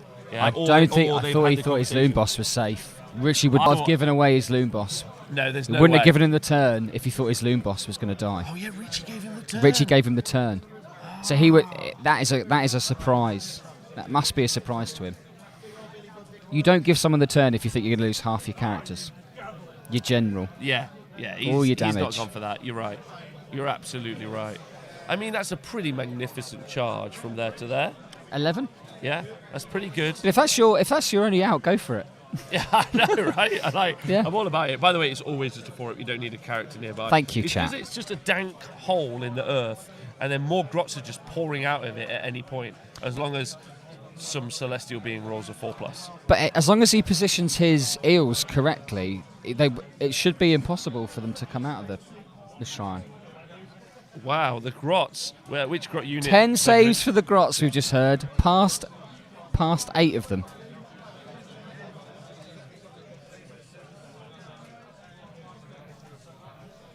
Wow, so Volturnus on this unit of grots here, because he was locked in combat, which is why, so this is one unit. You saw that unit progress 3 inches forward and pile in, which is cool. But then against Volturnus, he had 10 saves to make, he made 8 of them. Yeah.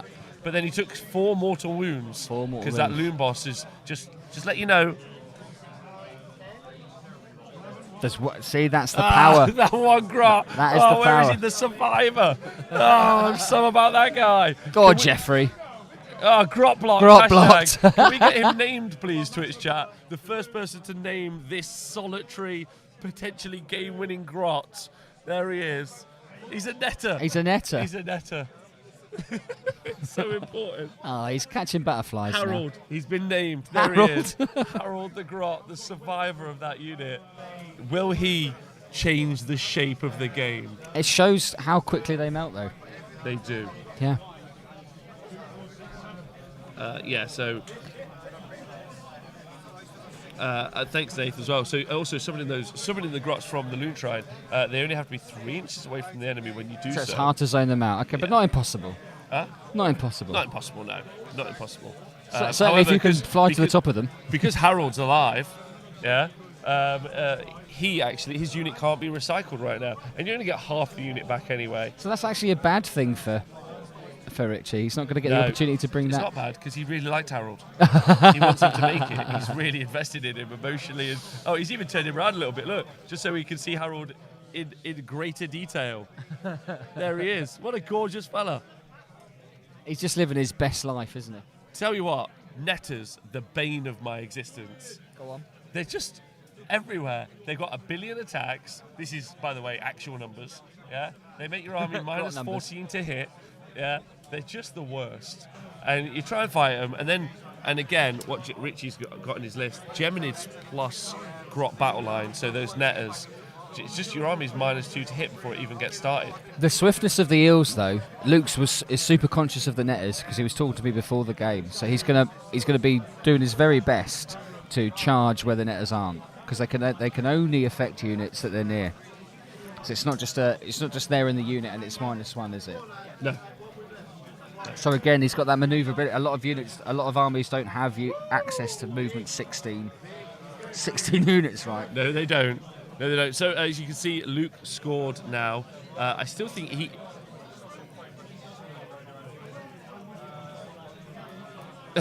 Sneaky distraction has been failed. We're into Richie's has been failed. Hero phase. From the Madcap Shaman or the Fungoid Shaman? Fungoid's dead.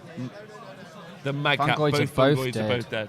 So the Madcap has failed sneaky distraction. That's big. So again, another -1 to hit bubble. Stack that with the nets. Stack that with Geminids. -3 to hit army. But Geminids is all the way down here. It is. I'm just saying. So not getting sneaky distraction off last turn and this turn. Yeah. Richie's gonna want the priority roll going into this turn, depending on how this. He's not going to give it away if he's going to lose some characters again, is he? No, he is not. Because he also wants to get sneaky distraction off because it is actually. That's right, Ben. Yeah, that is correct. Both Richie and Jim, who we saw in the game before from Just Play Games, both giving away the turn 2 priority, and both, I think, living to regret it. We'll find out from Richie afterwards. But yeah, very interesting as to why. It's a strong play to give away the turn. It signals to your right. opponent that you mean business. That's not enough. You need to have that board control to do so. I really think Richie had it. I didn't see that play coming. You didn't see that play coming. No, not at all. That's 3 of us. I don't know if Benjamin saw the play coming either. I'll find out from him. And also make sure Benjamin controls the space. I know the TOs are okay, but just make sure everyone is okay with, so that the players don't feel just crowded. ask him to go back a bit. Yeah, but just be polite with it. Yeah. Oh, 100%. I mean, he's going to be anyway. He's an angel. I think when you're on stream and people come and watch, it just adds a level of pressure, and you can make mistakes that you wouldn't necessarily make. So I think it's important to, in these tense turns, to have as much mental space as possible. So you should always be pushing people away from the table, in my humble opinion. I know people get excited and they want to get involved in the game, but they can watch this stream, right? Exactly. And as we get into, just like you guys are doing at home, I'd also like to know where you guys are all watching from. So there we go. So this is huge. This is a big play. Pendulum came down, but only did how many wounds?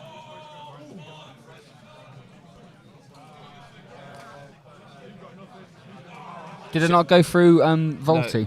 No, so only did 2 wounds, and only killed. So only 2 mortal wounds. But if he gets the priority roll, there's just absolutely this pendulum is doing another D6 mortal wounds in there. True. Either way. Yeah. Either way. So, but he could roll the 6. Okay, so the unit of Ishlangard at the top have just had an itchy nuisance cast on them, so they are going to be fighting last. So I think he's going to try and clear this 2 and this Voltronus. Malevolent Moons come to... Yes, he's going to clear this wave off, but that wave has done its job. That wave has done so much work. It does. So of people listening all around the world, we've got people listening in London, Sweden, Massachusetts, Oregon, Warsaw, Texas, Still rainy Guildford.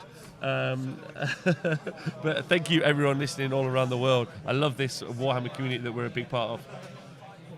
So 3 mortal wounds from Malevolent Moons. That's D3. They do D3. Malevolent Moon is really solid. Such a Does good a spell. ton of mortal wounds. I imagine Voltronus maybe Moves 12 ignored as it. well, doesn't it? Yeah, moves 12. It's horrible. Horrible. Make that the spell you unbind. But if And you don't then have any Scuttle casters, Tide. then Huh? you can't be affected by its debuff to cast. Yeah, it's terrible. I wonder if has he tried Scuttle Tide yet? Because but then he's down on Shamans. That's maximum endless spells out. So Yeah. he's saving Scuttle Tide. Scuttle Tide does so much over turn though. I think you get Pendulum out there. So Mystic Shield has gone down on 60 grots. So trying to We're keep. killing it, apparently. Thank you. That's good to know. Oh, that's so nice of you. Do my best. People saying wonder if Voltronus is going to survive. It's going to be a big deal later. Canada, Toon King Tristan, woohoo, Atlantic Canada, the Pirates of Canada.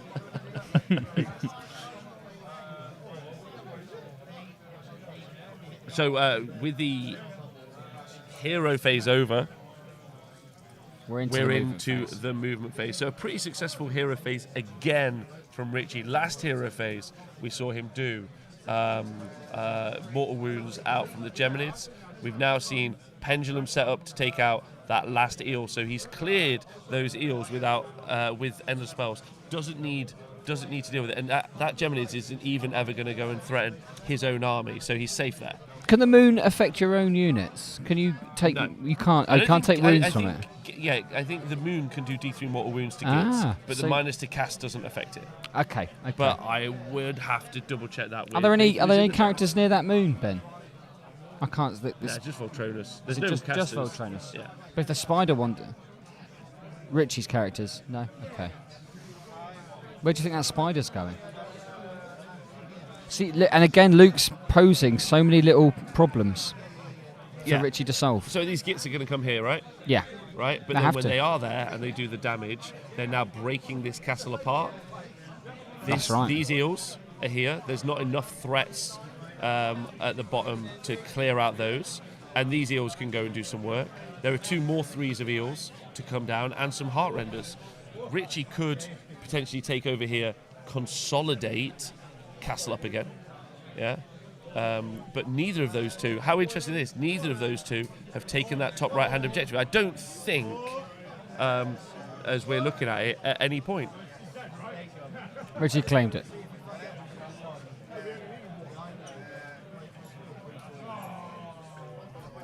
Right, okay. So it's actually been claimed by Richie, but he hasn't scored it.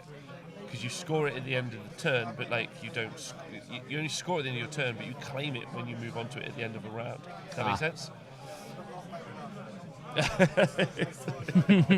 Ben's got some thoughts on that. He's expressed Well, to I us. mean, that's bad news because then it means Richie can take him off it and get the bonus point. I thought they were going to be playing a game of chicken to control it. Neither one's scoring it, knowing that they're fighting over it. Yeah. So I've just realised I've hardly spoken. I'm just watching the game. I'm so intrigued. I do apologise. Also in the chat is a wonderful man called, oh God, let me just double check. Davis Ford, Yes, who's thank made a you, website Davis called Ford. AOS Reminders. I subscribed to that last week. And as you know, we don't get any sponsorship, so the Honest Wargame doesn't get any sponsorship. We just think it's a great website. It's so good, so so if you get the useful. opportunity to go on it, you should absolutely. Donal was is running Seraphon and Gottrex. He's never used Seraphon before. He had no practice games, and he's been using that the entire tournament. He's not made any mistakes. Just to show the power of it. He's really impressed by it, and I'm really impressed by it. Very So thank you, Davis. It's a great gift to the community. It's really good. It's really good. Tony P, you, great additions to the community. Sorry, Ben, what was that?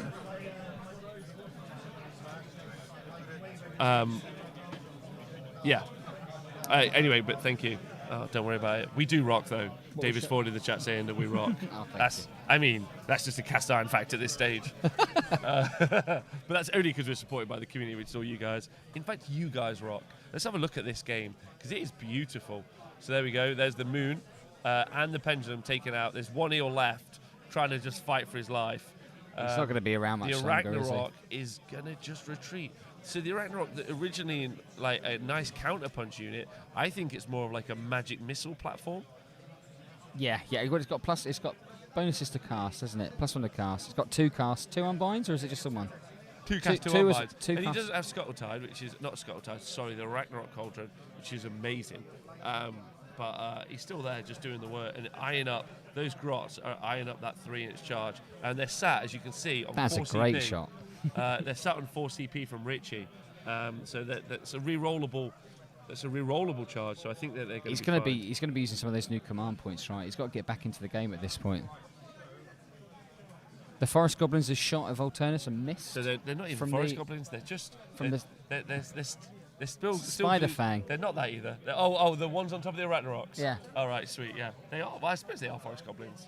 Yeah, which is nice with the arrival back of the Git mob grots. I know all Gitz players are excited. I'm excited. Yeah, that's a list show right there, isn't it? You're excited about this game, I think. I'm very excited about this game. Yeah, this is great. And Scotty here in the chat, Gottruck is making loads of different Seraphon. It's look tasty now. I've just got to work out a decent conversion to make the stunty look like an angry lizard. I think that makes sense. I agree. I think he's good in Seraphon. I mean, I don't mind modding most things, but Gottruck? Pure. Keep him pure. I think you could give him maybe like a... I'm going to do one thing. Give him like a lizard shoulder pad or something, or like a shield, or something that his Seraphon brothers have given him. But he is who he is, right? Absolutely. I'm not going to mod him, but what I am going to do is paint his trousers nude. So I'm going to paint flesh, because it looks like he's got knees, right? So he just look like he's wearing pants. I think that's what my contract's he's going to be doing.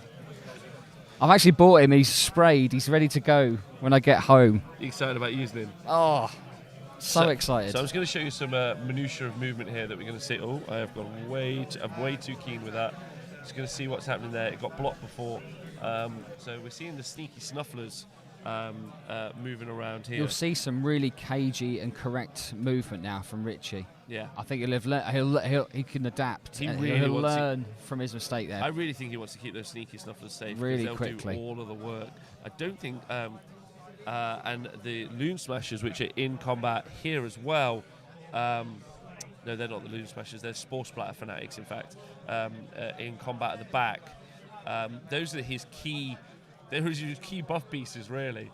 And they're in combat with the general of the enemy. They'll go first, though. They'll go He's got first. 2 wounds left. He's dealt with, I think. You think? I think he's dealt with, yeah. Okay, all right. Well, we'll see. If Voltronus goes down, I think that will be a bit of a blow to Luke. But Luke has really only lost 3 eels. Good point in chat. We're going into turn 3, aren't we, after this, which is High Tide.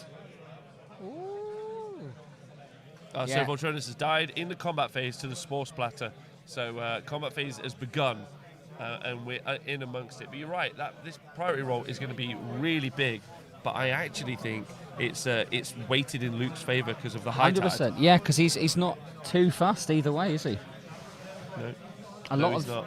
Because at most he's lost. He'll have lost 2 lots of 3 eels and Voltronus. 2 lots of 3 eels, and look at what they've done. Yeah. It's nuts. They've done some good work. They've done some work. Yeah.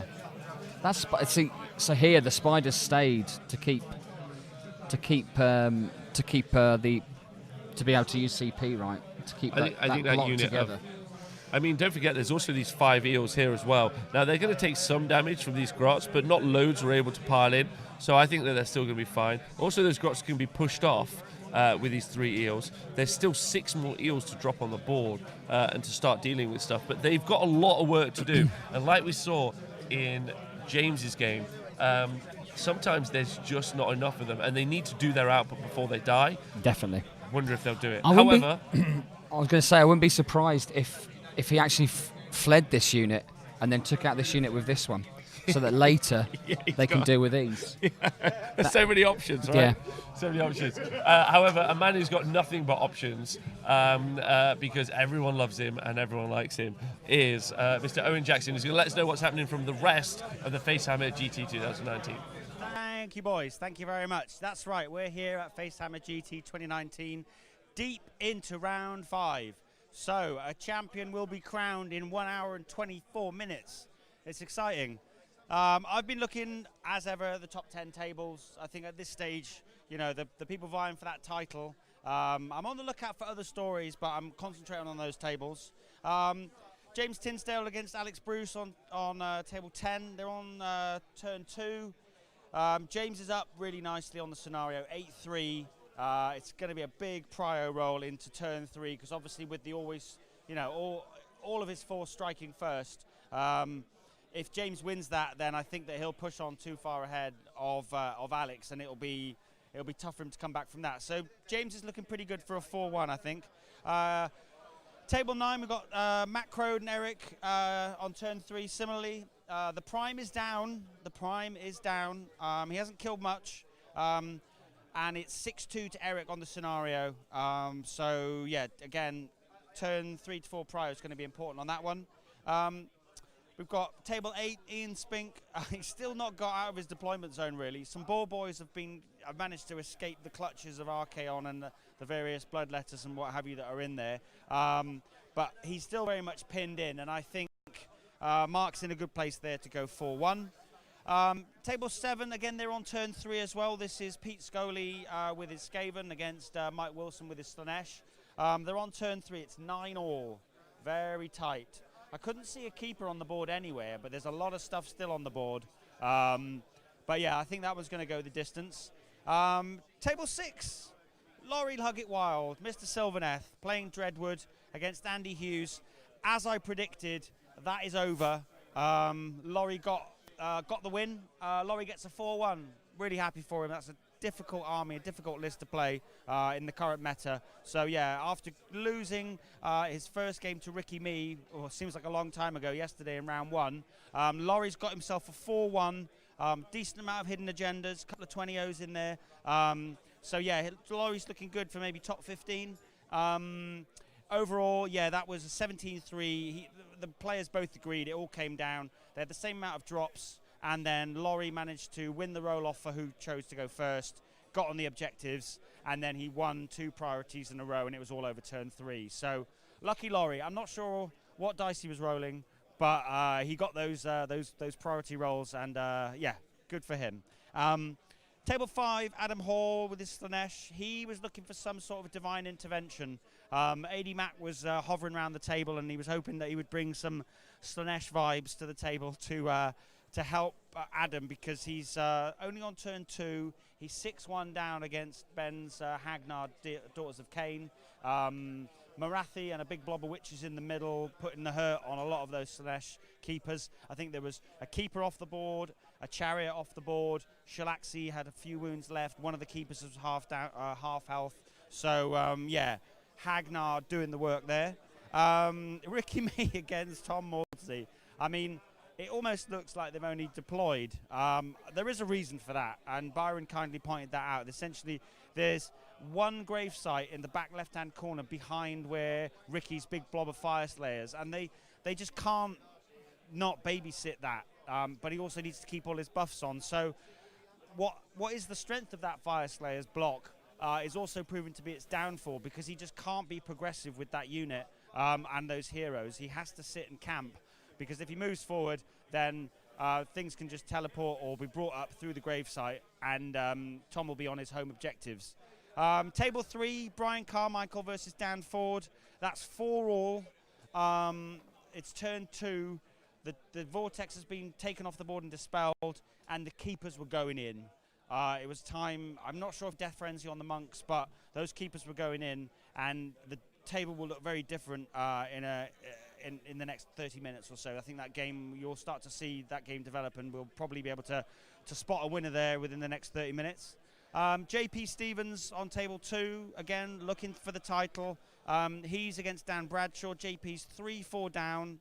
The castle's intact for Dan. The Storm Fiends are still shooting things off. It's turn 2, so there's still a long way to go. But I quite fancy Dan's chances there. Now that's pretty much me for the moment. I'm going to come back to you not too long. I think I'm going to get one of my Team Wales teammates, Andy Hughes, and I'll get Laurie over, have a chat about their game and the weekend in total. But in the meantime, I think it's time to go back to the top table. I'm sure that you want to see how that game's developing. So I'm going to cross back to Dazza and to Rob in the booth. The boys are ready. Let's go. Thank you. Thank you so much. We You are so wonderful, ready. wonderful man. Right, welcome back to the FHGT 2019. We are in day 2, and it is battle round 5. Potentially, one of the 2 people we're seeing here playing a game are going to win the tournament. Yes. I was in a similar position last week, so I know the pressure they're under. Oh, it's tense. It's very tense. We've got our table boss Benjamin, and I'm joined by Darren. Hi, Darren. Hello. Right, so let me tell you what happened at the start of the game. Richie got all the dice rolls. He's had all the dice rolls, and arguably he's had all the dice rolls still. We'll talk about that in a moment. First thing he got to choose, which is cool, he got to choose a side. He chose over here. And the scenery was all in his favour. Yeah, Commanding, arcane. Everything he wanted, all of the good stuff, absolutely. And then he rolled off and he got to put his loot shrine down. He's like, that's pretty good. Yeah, all going my way. All going well. Then this is where it gets real serious. He gives the turn to Luke. Luke makes some plays. He puts Voltronus here out as bait. He puts this was in his first turn, so he planned this. He did plan this. A unit of 3 eels. He put another unit of 3 eels up here. He's got 2 units of 3 eels off the board and a unit of heart renders. And he ran them all, didn't he? Pardon me? He ran them all as well. He didn't even bother trying to engage anywhere. Yep, and then Richie's first turn, all he did was posture, move out, play defensive, didn't go and claim this objective early doors.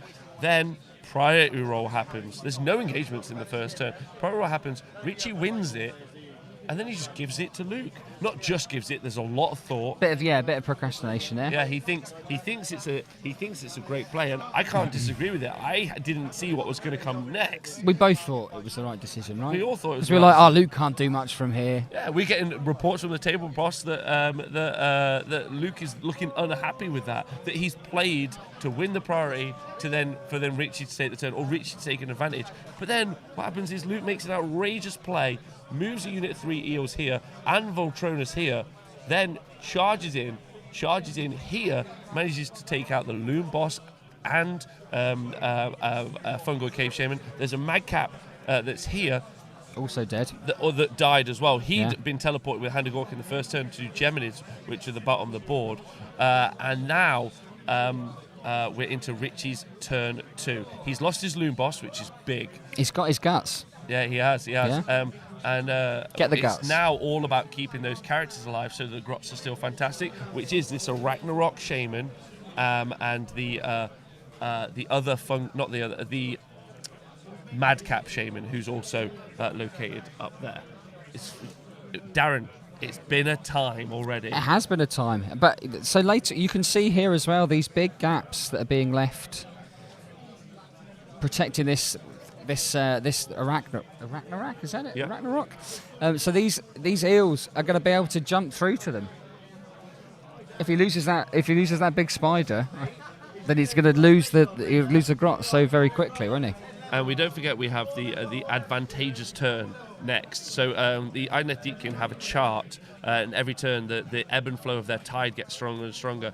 And in high tide, which is what will be happening after the priority roll for the next turn, that all of their units will get to strike first in the combat phase, which is really big. The kind of clutch casting or buff spells that have not happened. There's been Sneaky Distraction has been attempted to be cast twice by Richie, and he hasn't got it off twice, which is huge. True. This is an AoE -1 to hit bubble around one of the wizards, which is why he's played this kind of defensive castle formation.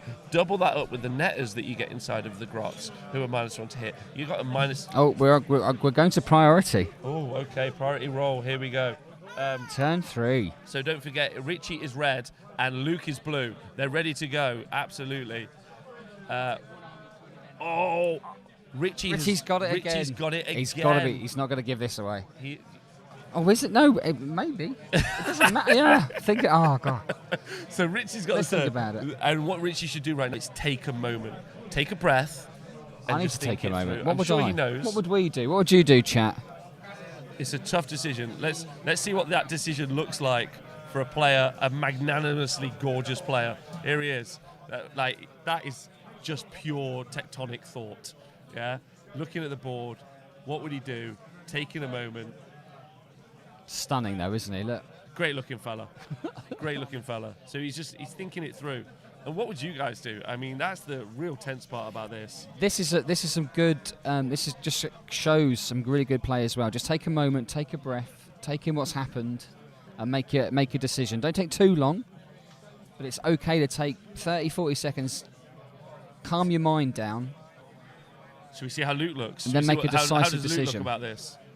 Look at him. He's kind of like Fozzie Bear from the Muppets. Yeah. Only inside Fozzie Bear is the mind of a ninja warrior. Yeah. Just honestly, I'm such a fan of these two guys. I wish I was just. I'm kind of jealous I'm not Benjamin right now. Just sat at that tabletop. Ben said he was really looking forward to watching this. So yeah, absolutely. looks like he's getting a treat. Yeah, table bossing is some of the most fun stuff you could do. That last one was great. Still not sure. Nervous. It's just going to be so good. High tide is coming though. High tide's come. That's what Richie has to decide. Can we just get the score updated, please, Benjamin, on the overlay? Thank you. Oh, that's a good point. Thank you. What term would you take The this? Twitch Village Idiot says if it was me, it would be the wrong decision. What would you do? You're Richie. What'd you do? I'm Richie. Do I take this turn? Yeah, I think so. You consolidate. He didn't kill the eels, though. Richie's Richie's taking it. Yeah. All right. Well, I we think, don't have to. I'm an R, right? That was my gut thought I don't before. like. So he lost. By the way, something that we didn't do in the combat phase and mention is that Luke lost 2 eels at the bottom here. He lost no eels at the top. So that's his. No, did he lose 2? No, he's lost 1. He's lost 1. So that unit of 6, which was his biggest unit, down to 4 now. But they're going to get to that unit is going to get to engage before. And as we've heard from Benjamin, our table boss. So the Geminids here have been moved to block this line for those units to move around. Because obviously Richie taking the turn, decision made, Geminids have been used. Yeah. Which is why that priority roll is so important. Using those numbers against him. Yeah, he's using those. Exactly. Now, there are 2 more endless spells. There's Pendulum at the top, which he doesn't get to decide to change. So Richie's going to move the Moon, in my opinion. Yes, yeah. He's lost two shamans, hasn't he? So his damage output, his best lot of damage output is the hero phase, right? Yeah. And well, now the Loon Boss is dead, Grots can still kick out damage. Absolutely. But the best that they're going to get to do this turn, in my opinion, is I'm pretty certain Hand of Gork is still available. I'm going to double check that. That's because don't forget Luke's got 6 eels off the table and 5 Kinrian Heartrenders. Yeah. The game-winning unit for Daughters of Cain. They are really good. Are they able to get in the back here? Are they Grots there stopping those guys coming on from here? I can't tell. Oh, okay, no problem. I'll go find out for you. Oh no, sorry. I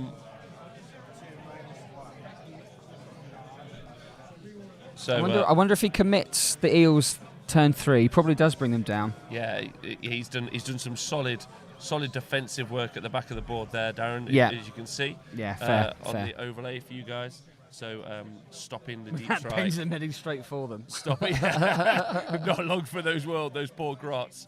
But they're only 3. No, that's 9, isn't it? Yeah. They can't get in there. That's He's measured that. Yeah, he's meticulous, isn't he? He's meticulous. He's very good at what he does. So that back of the board safe. We're going to see deep striking eels. I'd imagine there's his book protecting this part, which is nice.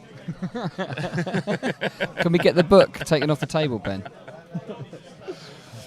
Twitch chat, are you guys tense? I'm honestly tense. I think the 6 eels are going to come down, and I imagine we'll see the Heartrenders in really late game. I'd imagine they're coming down on 5. Yeah, they're the game win. Do you know what the Heartrenders are going to do? The Heartrenders are going to replace a unit of eels that are going to then go into a final deep strike. Absolutely. Yeah. They're just going to swap and change, I think, because he's going to need output. The Heartrenders don't have the output, and they're too soft. He's failed to dispel Geminids. So the first thing you do in your hero phase, is attempt to unbind Discipline and a spell. He's tried to unbind Dispel Geminids. And it's down there it's not doing much. So that move was big. Yeah. That move was fantastic. Killing those 2 wizards as well has stopped the dispel attempts. Most of the endless spells are out, aren't they? Yep. Sneaky distraction has gone off. So for the first time in 3 turns, however, I mean that's good because it's going to be available in Luke's next turn. So Right. -1 to hit bubble, double that up with Geminids, You but now needed that's it. not If used. you're going to get that off in any turn, it's got to be turn 3, right? It's got Yeah, to be when the high tide's up. Yeah, I mean, to be fair, there hasn't been massive engagements from Luke, so he definitely wanted it, and he knows he's got that. Oh, Quicksilver Swords is coming out. Arguably the best spell in the game, the racist swords. don't work very well versus the eels, because they're not racist towards them. Only they hate chaos, but he's just fishing. He's just fishing for mortal wounds. And again, look, more mortal wounds on the board. Nothing. Nothing. That's You saw the heartbreaking. pause of the hands as Oh, you come realised on, there was give nothing. Give me, and the moon will have moved. And find out where the moon has moved to, please. That would be great. I think that happens at the beginning of the battle round. Yeah, I believe the battle round. Yeah. So before they'd have rolled priority. Yeah, the moon will have moved. Well, it might have moved somewhere, but we'll find that out.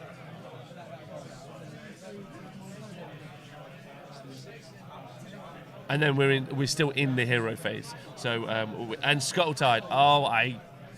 Scuttletide is coming down now. Again, this is going to be more mortal wounds, more fishing for 6s. The more I see this spell, the more I love it. Infinite range. It's going to come out from a piece of scenery, and it is just going to. There we go. He's just going to. It's chip damage, and it's a defensive play. This is an aggressive play because he's now got Geminids whipping around. Because Richie's got complete control. Richie's got complete control of the magic phase, so he can unbind and put spells. So he's put that towards the bottom again, trying to do what the racist swords couldn't do, and start to threaten these eels at the back and just wound them and reduce their output. Oh man, I don't want to make any of these decisions at this stage. This is too much to do. This is 4D chess, isn't it? There's a lot. Both players are having to think a lot. And I'm not even having to do any mechanical. Think a lot. Yeah, but I don't have to even do any moving. They have to do that and play. Yeah. And then later on, when those spells are being moved around, they're going to get in the way again, just like he did with these Geminids. If he'd have put these Scuttletide here, it's got a really large footprint, so he's going to be able to defend. He's using Richie's spells against him. What's that martial art that you wanted to do? You use the power of your enemy against him, right? Wing Chun, that's the one. Use the energy of your enemy against him. Yeah, a bit of Ip Man. We're seeing a bit of Wing Chun here in AOS form, I believe. So we missed that, Benjamin. Sorry. And Arakria says, does the moon affect the tide? It should. But I don't think they've written rules like that. It'd be cool when they eventually That would do. be amazing. And also, Gaz724, thank you for subscribing via Twitch Prime. Thank you for everyone who's joined us for this. There's about an hour left, and as we said, it's going to be a long, long game. But it's looking like currently Luke might be in the driving seat of the game. I think, yeah, he's gaining more and more control. He's gaining more and more control, I think. He is. But we're in the Luke's hero hero phase. phase. Richie does have... That's the quickest turn we've seen from Richie, isn't it? Yes, absolutely. It's part of the core rules.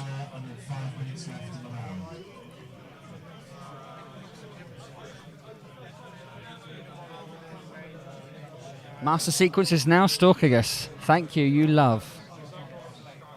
So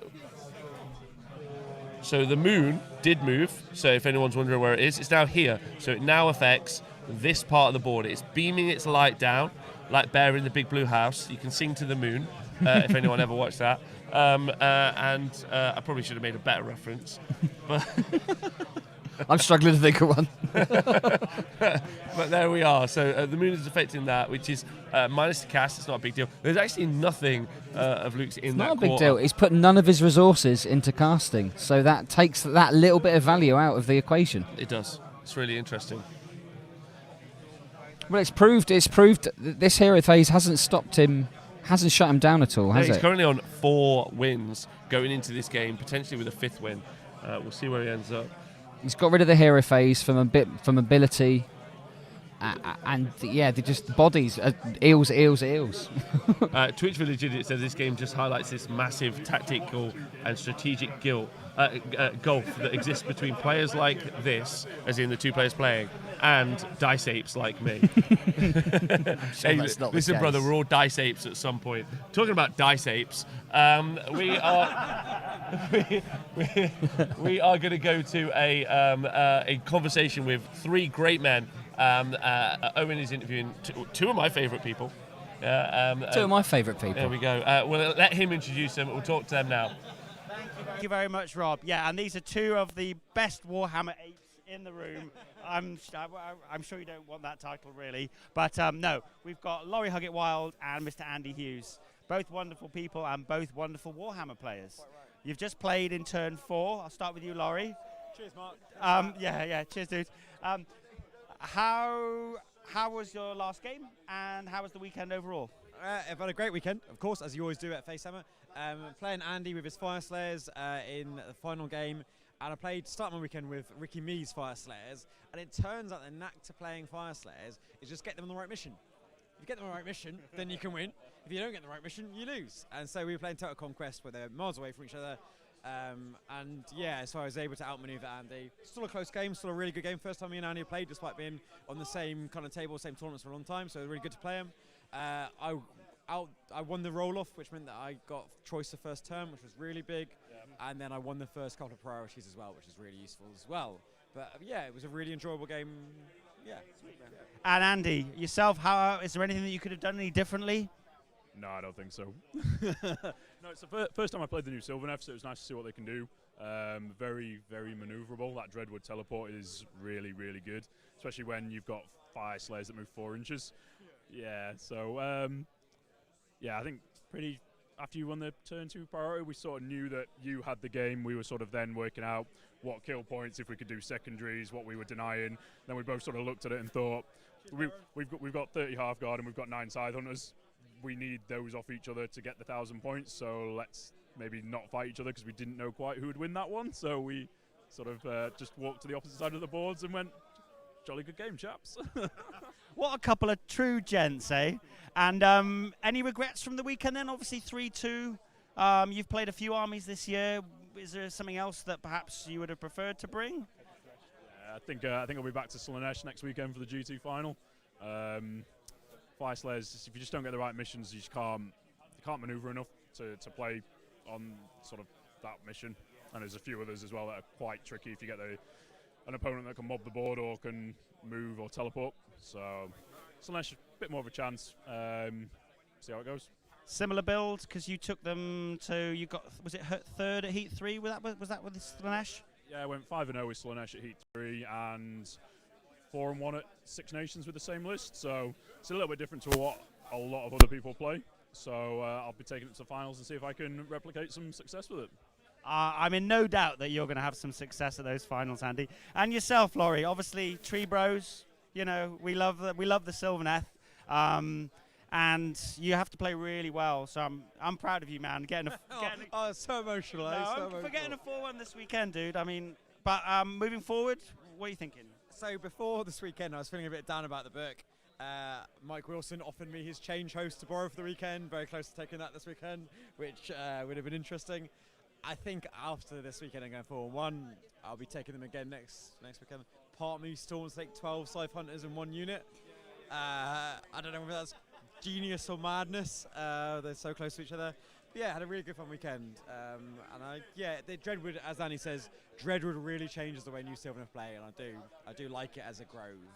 And maybe this time I won't, if my opponent fails a charge with a reroll, tell him he's in and insist he's in, and then because that happened in that game there. Fire Slayers don't move 5 inches, do they? Turns out Fire Slayers don't move 5 inches. Who knew? Well, I knew. You just got to read the book, man. Come on, know your opponent. Listen to your opponent. Yeah. Even I said the charge wasn't in, but Laurie insisted that it was, so I was...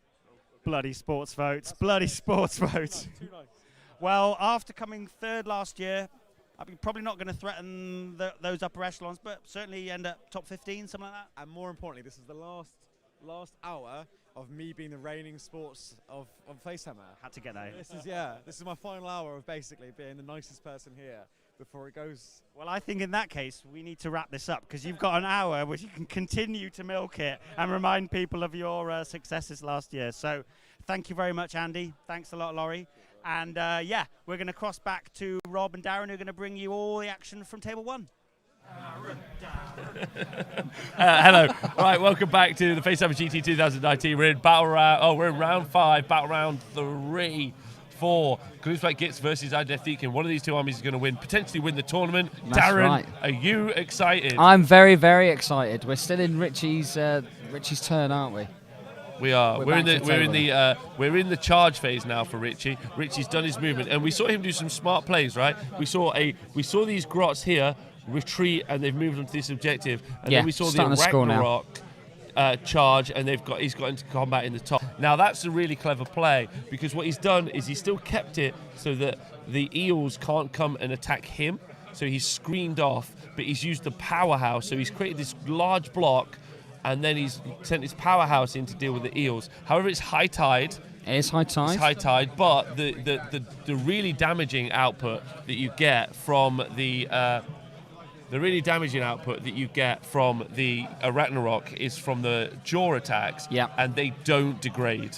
That's right. So D3 mortal wounds for every 6 to hit could be 4 D3 mortal wounds. Don't think this is a good play. You don't think? There's 6 eels off the table. These guys, they'll be here with +3 to charge. They're taking out that spider. Okay, but they're going to have to deploy even further back. I don't think they're going to be in range. That's what I'm saying. That's the scuttle tide. There's the goblins. Yeah, they're a good portion away from here. I think that there's a straight line here and he'll put one out. I promise you, he'll do it like a conga line. Exactly, yeah. Yeah. But oh, and you mean that's bad news for Richie? Yeah. Okay. Well, I think those once that spider goes down. Okay. Realistically, what he's got 2 characters left, right? Yeah. Okay. Discord and Stan, thank you very much. Discord, Dan, Stand, thank you for joining the New Sammy Gang. Thank you to all of you for joining the Honest Wargamer subscription. It helps us bring you live coverage. We've had 2 weekends of back-to-back live coverage now. Next weekend we're not on, but then we have got loads of events coming up. Bloodshed in the Shire, the Irish GT, yes, absolutely, the Justice Series GT, run by Richie, who's currently playing on the stream himself. That's going to be amazing. That pack's fantastic as well, isn't it? It's a great pack. If you get a chance to go to that event, you definitely should. They put on a good show, the Just Play boys. Yeah, agreed. The charges have happened now. We're just waiting for our table boss to return to let us know. Oh, no, he's back. Our table boss is back on the field. Back and refreshed. Yeah, and he's going to let us know which units are activating into which. That'd be cool. So the eels at the bottom have activated. So yeah, the eels over here have activated into the Ragnarok Shaman. And has done 4 wounds so far. Yeah. So even 1 unit of 3 from the reserves could threaten to take that out. Certainly if he zaps as well. Did he zap those 3 eels? Because he's kept all his zaps, hasn't he? He didn't even zap them. Crikey, what a baller! Just keeping it all close to his chest.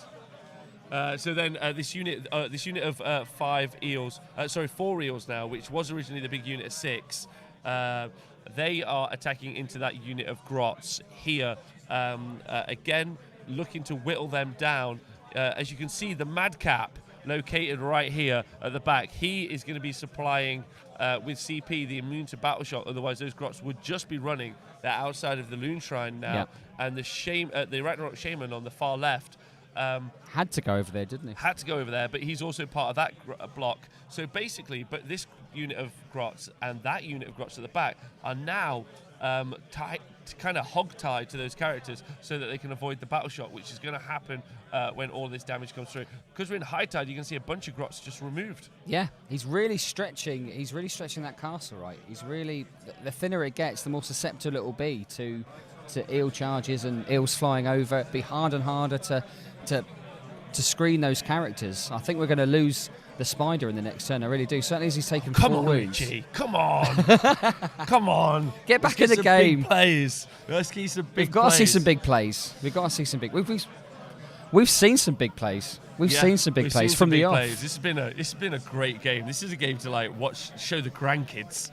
Yeah? And this is a masterclass in resource management, because he's not zapped any of those eels, even though that they're likely. We'll double check that at some point.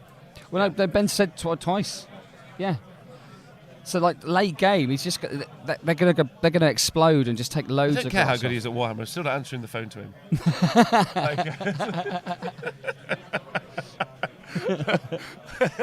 Yeah, you're right. Luke's opportunity over this game. So the Eels, if you don't know, they've got a once per game ability to release their electric power and do mortal wounds. He's saving it.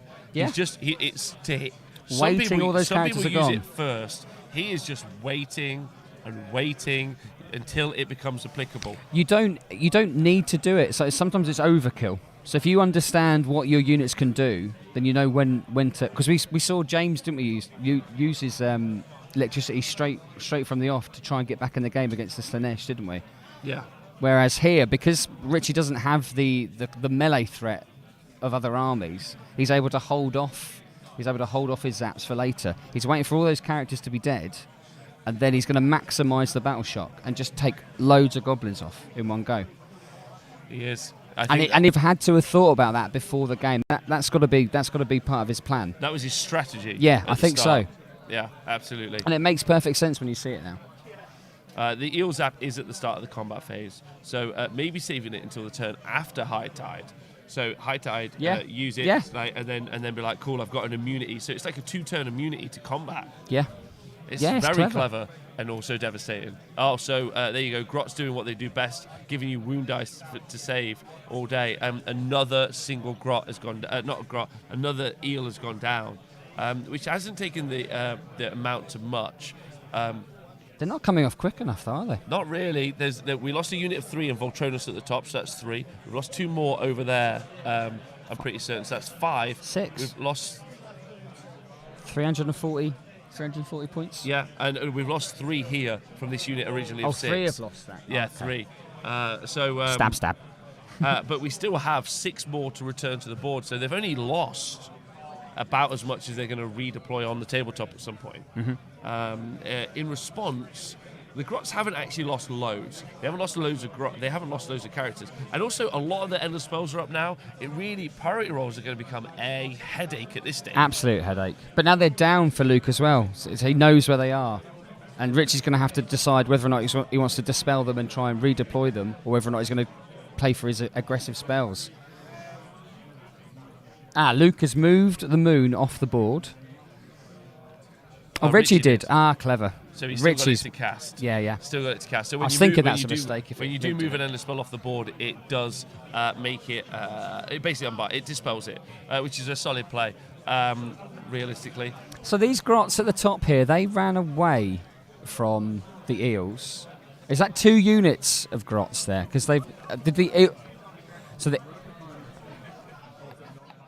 that's a shame, because I think that means that he's not going to be able to get those 6 into the spider. So he's not he doesn't want to do that. Then he's not bringing on his spiders yet.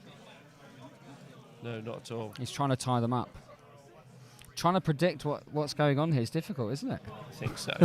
So what does the Twitch chat think?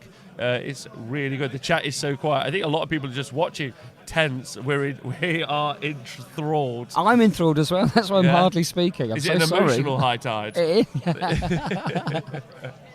Well, we are in the combat phase. We'll just let we're gonna find out from our table boss which units are activating into which. So that final eel's gone. Yes. That's from so the battle from shock Battle at the Shock. top. That's from Battle Shock. But the spider's lot got 4 wounds.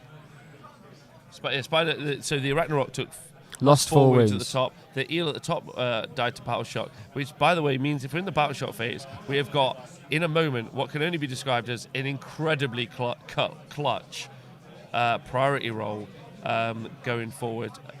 Oh, no, it's not priority roll. Sorry, we've got all of Luke's turn. turn. So sorry. What is wrong with me? I get to do this all the time. It's just like the battle shock dice. It's not the battle shock dice, the priority roll dice. It's 3-4 as well. 3-4. Yeah, it's 3-4. It's super close. So Luke's going to be up. Luke's going to be ahead as well. So Richie's going to be fighting from behind, and he's in a defensive position. Yeah. Was Handagork still on the table? Is that confirmed? We'll get that double checked from our table boss in a moment. But that is going to be the end of Richie's turn. And do we think Richie has done enough and left himself in a position strong enough? So Richie's now on 8 points. He's on the defensive, isn't he? Okay, he's not on 8 points, but he's on. It's 5. He's on 5 points. It's 5-4. 5-4. So thank you so much, Table Boss. There, Luke's turn. Luke's got some big plays to make. I think And he's got the tools to do it though. He's got lots and lots of options. he does. I And think he can leave these objectives at the bottom unattended at this stage. You want to watch out for the grot retreat. That's always a Yes, thing. definitely. I think you want to watch out for that. But I think we're going to see a unit of Heartrenders come down and replace. Think the Heart Renders will come down? I think they're going to come down late game. You think maybe, but I think he might just put all of the eels in at this stage. They're just good. So Richie's got to be thinking they do so much value just being off the board. Yeah, creating as does the 2 units of 3 eels. Oh, that's nuts. Yeah, so this area here is pretty safe, as you can see, top left-hand corner, from deep I strikes. think we might see a sneaky. Even if he's 9 from there, he'll be able to charge the grots and then hit the spider. They get plus. It gets the pointed chap gives them +3 to charge, right? There's a Soul Scryer. Is that his name? Yeah. Fish, the salmon dude. Yeah, well, the salmon launcher. The salmon launcher. Yeah, for the salmon cannon. That's what Mr. 500 now, Luke, is going to be called, the salmon cannon. And he's got 3 command points as well, so he's going to be able to. He's got plenty of opportunity to re-roll these charges. Yeah. A 9 rerollable charge. Oh, I've just been informed by Ben they've got inherent re-rolls, of course. He doesn't even use he'll be able to use those command points for the re-roll ones then? Or did they re-roll anyway? They just do everything, right? Chucklebutt in the chat says, I think Richie is going to steal this, and that's not a comment on him being a Scouser. You can't count him out, absolutely. Yeah. I personally think, hi LOV, hope you're well. Team Allen is in the house. When we did the Crimbobo coverage. And here we go. Oh, here we go. Is he putting him down? Are we going to see him? I'm going to go get the zoomy cam so we can get a little bit more tight in on that information there on the tabletop. I think Luke made a slight error when he piled in his eels into the goblins, because they would have been further back if he hadn't have done that. Yeah. So this charge would have been slightly easier. I think he's gonna aim to pile in zap. I think this is when he's going to zap the Ragnarok. Absolutely. And just take him down. 10 wounds left on the Ragnarok. It's got 14. Yeah. 16, 14? 14. 14 wounds. It's 14, yeah. I know that because my chameleon skinks killed yours when we played. Yeah, I didn't like that. So I think he might go down in that corner, but we'll see. The guys is discussing exactly where they think you can and can't put stuff. Luke just measuring little 9-inch distances for deploying. So it's going to be real interesting. Yeah, playing in the corners. It's tense. It's real tense. It's like the whole board is full. But this is going to be the turn. So that unit of 3, they're going to be going in here. They're going to be staying in, and they're going to be helping out with that combat. For High Tide, that 6 eels are going to be engaged in that fight. Yeah. I'm sure I love where he's placing them. Now these zaps are going off. We'll see these zaps surely. I think he's going to go for the big battle shot. But the issue is he needs this character at the back of the board. Yeah. Yeah, that's the character he needs in order to make it so they're not immune to battle shock. Otherwise, he's just spending the CP, and these guys go back. And you're right. You're absolutely right. He might let them go so that he can bring them back from the Loon Shrine, put them on. But that's a big play. That's a 4-up. Yeah. So we've seen. Yeah. So you're absolutely right. Now we've seen them come off the objectives. Now they've caused enough problems. Richie's not been able to be aggressive onto Luke's objectives, so it's giving him freedom to move off his own. And there we go. Where we see the Fleet Master. The Fleet Master's going to. He wants to get involved. A 40-point hero is going to go and hold an objective. He's been tasked with getting some grot teeth. Mind-bogglingly good. That is just powerful. And if he wins. By the way, his first ever competitive Age of Sigmar tournament, if Luke wins with a Fleet Master in his army, he is going to make us look like a bunch of goons. No, not at all. Not at all. There are other people out there that use all sorts. Chris Myhill, for example. But yeah, we've never seen. We've never seen. The most interesting thing you've seen him deploy. Chris, well, the most interesting thing I've seen him deploy, Croak as bait. So at Blood Tithe, not this year, the year before, Chris was using Croak as bait, and he had it in a list without a Balewind as well. And Jack was like, "How are you winning these games?" And Chris is like, "Because I'm a baller." Well, oh, is that you? Darren, you've called it. Those 3 eels are going in the top right-hand corner. They're going to go for that Arachnorot. I think this is a turn we'll see some zaps then. I think so as well. I'd be surprised if we don't see the last 3 eels go down as well. I think that's going to be real interesting to see. However, while waiting to see what the culmination of this game is, we're going to cut over to our man in the field, Owen Jackson, gorgeous hair, and to let us know what's happening at the rest of the FaceTimer GT 2019. Cheers, Rob. Thanks, man. Just a quick couple of results for you. Table's packing up now. I mean, looking behind me, there's probably only about 10 or so games still going on, but quite a few of those are still on the top tables. Results in, so James Tinsdale did take out the win against Alex Bruce on table 10. Eric Herger with his Slanesh, he beat Stormcast to get the 4-1. Mark Wildman beat Ian Spink on table 8 to get the 4-1. Pete Scully pulled out a great result against Mike Wilson after Mike going 3-0 day 1, 0-2 today, unfortunately. 2 tight games. Came down to turn 5, and Pete won it by a point, 18-17. So Skaven taking out the Slanesh there. We've talked about Laurie's win over Andy. Now, game 5, table 5, Adam Hall and Ben Curry. Ben was way up. And I thought Ben had it, but Adam's pushing back really hard now, despite having his keepers killed and a lot of stuff dead. I did see Marathi die as I was there, and I think that was on turn 4. There were some big holes in that Slanesh force, but Adam's brought them back, and now he's able to dominate those objectives. And if I was going to call it, I'd probably say that Adam was going to take that out. The old late game Slanesh victory, which is coming a bit of a hallmark with all that depravity and all that summoning late game. It really does turn the tide. Game 4, Ricky Me against Tom Maudsley. Ricky's Fire Slayers against Tom's Legion of Grief. That's a funny one. They've called it a draw. Essentially, a battle didn't really break out, and Ricky didn't want to commit and kill any of the Legion of Grief force, because then it would just come back out of a gravesite that was in his back left corner. So it was just a game of brinkmanship. They just stood across the table from each other. This is not the players, this is the armies. They stood across the table from each other, shouted at each other for 3 turns, and then they called it a draw. Odd. But game 3, table 3, Brian Carmichael against Dan Ford. That continues to be a slugging match. It's 6-4 to Dan going into turn 3, Brian's turn 3. And yeah, that's going to go the distance. 2 great players there. And then finally, table 2, JP Stevens against Dan Bradshaw. They've been serious, and they've been pacing around the table. I think Dan may get the win there. He's 11-7 up. There's not much left on the board for Slanesh. So yeah, I think Dan's looking good for the 5-0 and a potential tilt at the title. With that, I think we've got 40 minutes left in the round, so still lots of play to be had. I'm going to pass back to Darren and Rob in the booth, who are going to bring you everything, all the hot action from Table 1. Thank you, gents.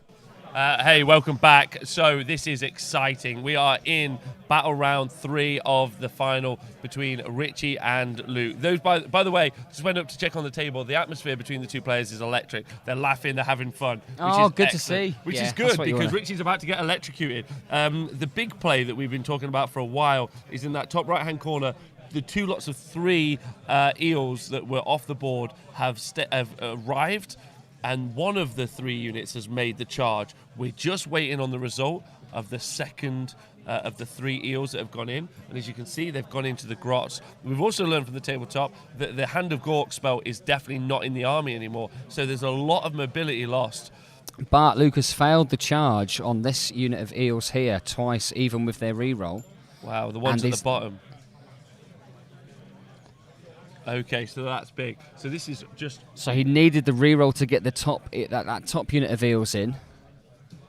And he's about to roll the 3rd one. And this is big. So I think if we can clear all these grots and he doubles, then it's pretty good. So good. it Luke's at it's the bottom of turn 3. We've got the priority roll to come up. So there's potential to just clear out these grots at this stage and get those points. And it looks like the back of his board is actually pretty uncontestable now with that movement. That said, I don't think you've ever seen a unit of Grots just run off an objective before. They can do that. That's the thing. It's normally something that they do on a set up for the double, so a run off to a charge, and then they would be able to consolidate Use slingshot. Yeah. But currently, I don't This think is they're able all to do one it. big unit, is it? Yeah, one big unit of 60 Grots. They are going to be immune to battle shock because Richie sat on a CP, and there's that Ragnarok there as well. So they're not going to die. So I think he would have liked to have got both of those, the charge off on those 2 units of eels at the top right. This unit of eels at the bottom hasn't yet charged. I think that they're going to go into that unit of Grots there. And because it's high tide, there's going to be 6 eels attacking into this unit of Grots. So they really are going to be whittled down. But that unit of 3 at the bottom just isn't enough, in my opinion. But we'll find out. We'll see the zaps this round as well, I'd imagine. Yeah, it's really tough. A lot of people asking if you've just joined us. Richie, an excellent Gloomspite Gitz player, went 5-0 at Bobo. The second unit of eels has gotten into the Grots. Oh, did he go for the reroll? He rolled an 8 for +3, 11. Okay. He flew over it. He needed that as well because the other unit was in its way. So. Okay, so that's nice. So he did actually get that final unit of 3 in the top right there. This is all about it. So has he tried the bottom? Oh no, here we go. Rob was right. So those bottom eels are straight in there as well. We're going to see a lot of Grots this We time. are going to see a lot of Grots die, which does break my tiny heart because I love Grots, but they are not along for this world. I reckon we're going to see a lot of electrocutions as well. What's also interesting is because they happen simultaneously, you're going to be able to both combat and electrocution happens at the start during high tide. Yeah. You're going to be able to activate both in there. Or Did you choose the order? Choose the order. Ah. It's your turn, right? Yeah, of course, so you're ascendant. And then also, so you might see a pile in the Ragnarok. If the Ragnarok dies, ladies and gentlemen, I'm going to call the game. That's huge. That's the swing. That's why I thought earlier. That's when I said that there's potentially a mistake because he's not screened that. He didn't do a good enough job screening that Ragnarok spider, did he? In his turn. Yeah. And it's going to be down to how many of those eels died. Now, not eels. Grots. They've got Mystic Shield, so they're going to be able to get some saves against the bite attacks. And Sneaky Distractions is off, the -1 to hit. Sneaky Distraction is off, but Sneaky Distraction was cast on this shaman here. I'll get this double check from our table boss. Both shocks have gone into the Ragnarok, and it's only done 3 wounds. That's 7. So it's halfway there. So so all the electric shocks from the eels have gone into the Ragnarok at the top. Ooh. Ooh. Ooh, I'm just saying, ooh. I'm kind of tense at this stage. I don't know what to do. I know you're just watching the telly. No, I know, yeah, it's awful. No, I don't mind it. He's I don't mind invited it. me all this way to do commentary, and all I'm doing is just watching. It's an amazing game. It's really good. It's really good to watch. It's got my mind racing about how I can counter this. Yeah. Because this will be a thing, right? People will be doing MSU eels more and more, I think. Do you think that they'll also take the Fleet Master? Yeah, of course they will. Because it was written down on the internet, so it must be beneficial. Oh, right? yeah, some people won't understand that at all. No. I want Richie to swing back. I want the Ragnarok to just do some stupid damage. I want him to roll like 3 6s from the D3 mortal wounds. And they're into the Ragnarok, so he's managed to get the piling into them. I reckon the Ragnarok's going to go down here. By the way, if the Ragnarok dies, I think Richie's been super smart, and I think the distance between here from this general is 6 inches. Yeah, they're not going to be not general 6 inches. So again, meticulous planning from Richie. So I just want to say that that's fantastic, meaning he can make both units. And he's got the command points to do it as well, hasn't he? He's got the command points to do it, Yeah. but that's still 6 eels hitting those grots. 6 eels hitting those grots. My big question is can the sneaky snufflers bring the game back? Can a bunch of grots who really are just rooting around for truffles in the ground be the guys for us? Do you want to see them get involved? I do. And also, Leka, I agree. If Richie can roll a 4+ for summoning, it could change the shape of the game. That's 30 grots. back, yeah. Also, a unit of 15 grots here. You can only bring 1 back a turn. Have any grots completely died? Or are they all... Oh, wait, did Harold... No, Where's Harold's still Harold? around. Where's our one-man grot machine? Because Luke's probably avoiding killing Harold so that he can't bring back... Yeah, that was just a unit of 20, though. So just 10 had come Okay. back. But everybody counts at this stage, realistically, Yeah. for holding the objectives. Because that's the one thing that Luke's army doesn't have. His He can bodies. his bodies, he can be outnumbered. So it's probably now going to be about killing the units. There's one wound left. There's one wound left on the Arachnarok. The Arachnarok's got 1 wound left. 1 wound. Big save. He saved Oh, it on a 6. Oh, he's still Luke is there. furiously rolling his Oh other my God. dice. Bring He's got the him bite down. attacks. Bring him down. He's just got to save them all. He's got a 4-up save base. Yeah. And they get re-rolled to wounds, don't they? The actual Yeah. eels themselves. Yeah. 4 ups. 4 4-ups. Has he made them all? Oh, one failed. Oh, by 1. It's so close. Oh, my God. That's a big, big hit to that right flank, isn't it? That's huge. That's huge. Game-changingly big at that point. I think is that little grot there? Is that what we were missing? Is that the web spinner? Again, this shows the power of eels as well. You don't need these big units of 9 if 3 can take out an Arachnarok. Yeah, you don't. However you say it. Yeah, what's his... by the way, we just panned by there, but the atmosphere at the table just seems really, really good. Like, really good attitude. Okay, do you want to see the guys playing? So there's Richie, fantastic guy. Just, like, smiling away still, even at this stage. Richie's happy as long as he's Playing gaining Warhammer. experience, right? I think so. He'll go away from this. He'll be a better player for this game. He will. He will. And there we go. Just measuring it up. Luke absolutely okay, just letting Richie do it. Just some good sportsmanship and some good play. Good sportsmanship, good armies, good tactics. Can't ask for more. We're pretty much at the epitome of Warhammer right now. Absolutely. Absolutely. This event's been class, hasn't it? I've got to say as well, the staff of Element Games have been top-notch throughout. They all look happy. They're all engaging and talking to all the gamers. And Jay's been beer, which is important to me. Jay's been an absolute love. Yeah, Jay has been a love. A lush, even. Lush, yeah. This has been, He's been stellar, so big shout out to him. It's been a great event to just watch. I've never come to an event and just watched it. Oh, yeah? How are you feeling about it? Yeah, loving it. I think I might have now watched more events than I've actually played in, which is heartbreaking for me. I'd love to play some Warhammer. You care more about other people's stories if you're not immersed in your own. It's true. So when you're not telling people what's happened in your game, you can really absorb what's happened in their games. And that's that's some great nice stories, for those guys, right? Yeah. So there we go. That's an Arachnarok-sized hole there. Scuttletie's going to move about in the next phase. These grots have got a little line leading back to this character here who is going to make them immune to battle shock. And then this unit of grots here leading up to another unit of eels. They're just going to be like, get out of here, fish boys. They're going to be poking them with their spears. They're like, get out. Yeah, you got the racist swords there as well. They're going to be doing Racist some swords, damage, that's actually going to be quite a big deal. There's Geminids, the moon, and racist swords in here. So actually a lot of mortal wounds can go through that unit of that two units of eels, which is big because Geminids can do D3, D3.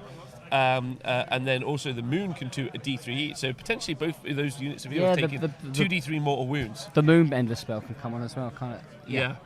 Archie's asking why they're called the racist swords. So the Quicksilver swords is what we're referencing. Only do extra damage versus chaos, therefore just giant racists. The old racist swords. All these endless spells, they haven't done enough damage though, have they? He's got all these tools at his disposal, and they've just been not taken off eels quick enough. Not quick enough. Even though arguably it went quite well earlier. It went really well, but he he did really well, didn't he?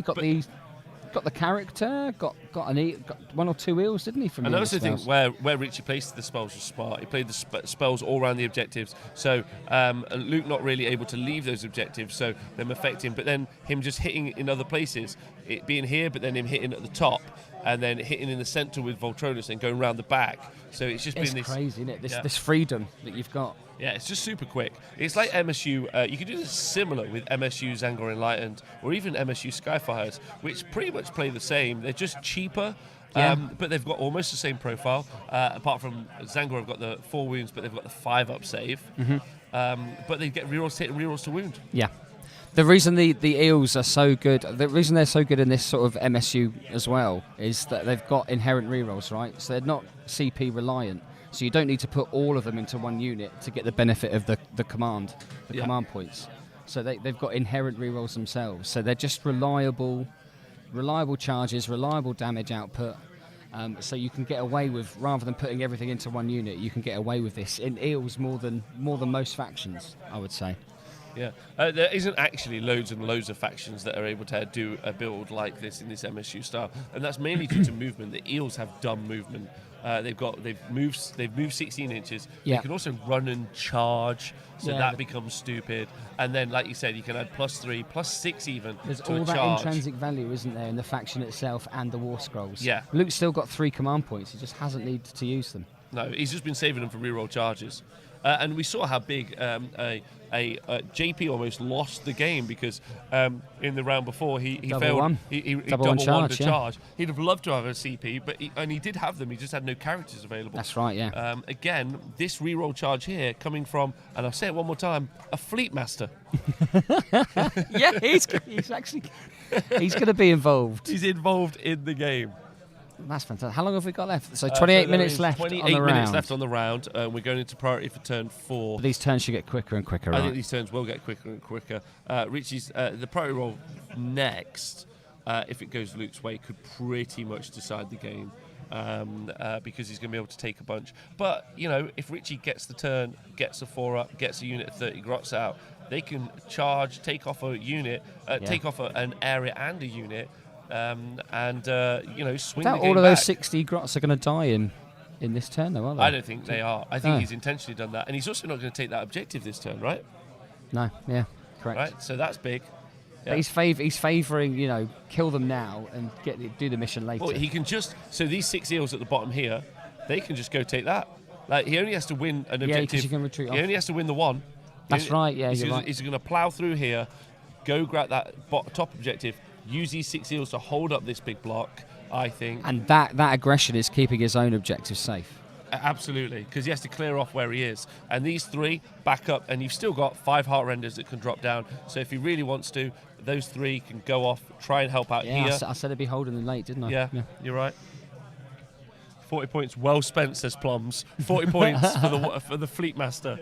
He's never been seen, and he's about to go 5-0. Yeah, the Fleet Master.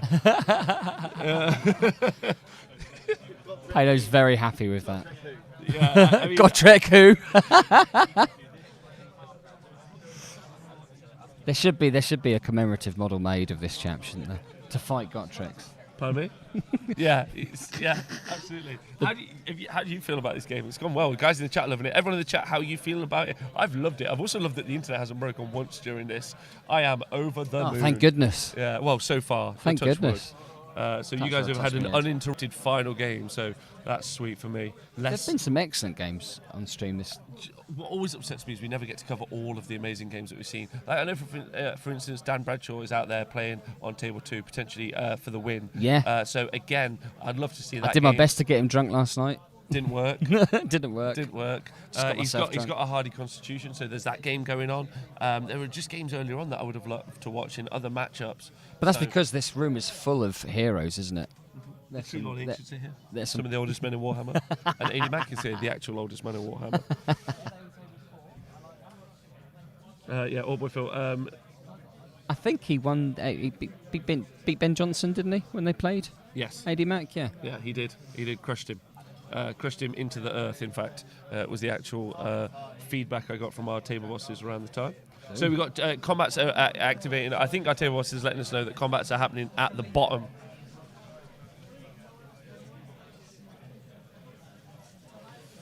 So all the eels.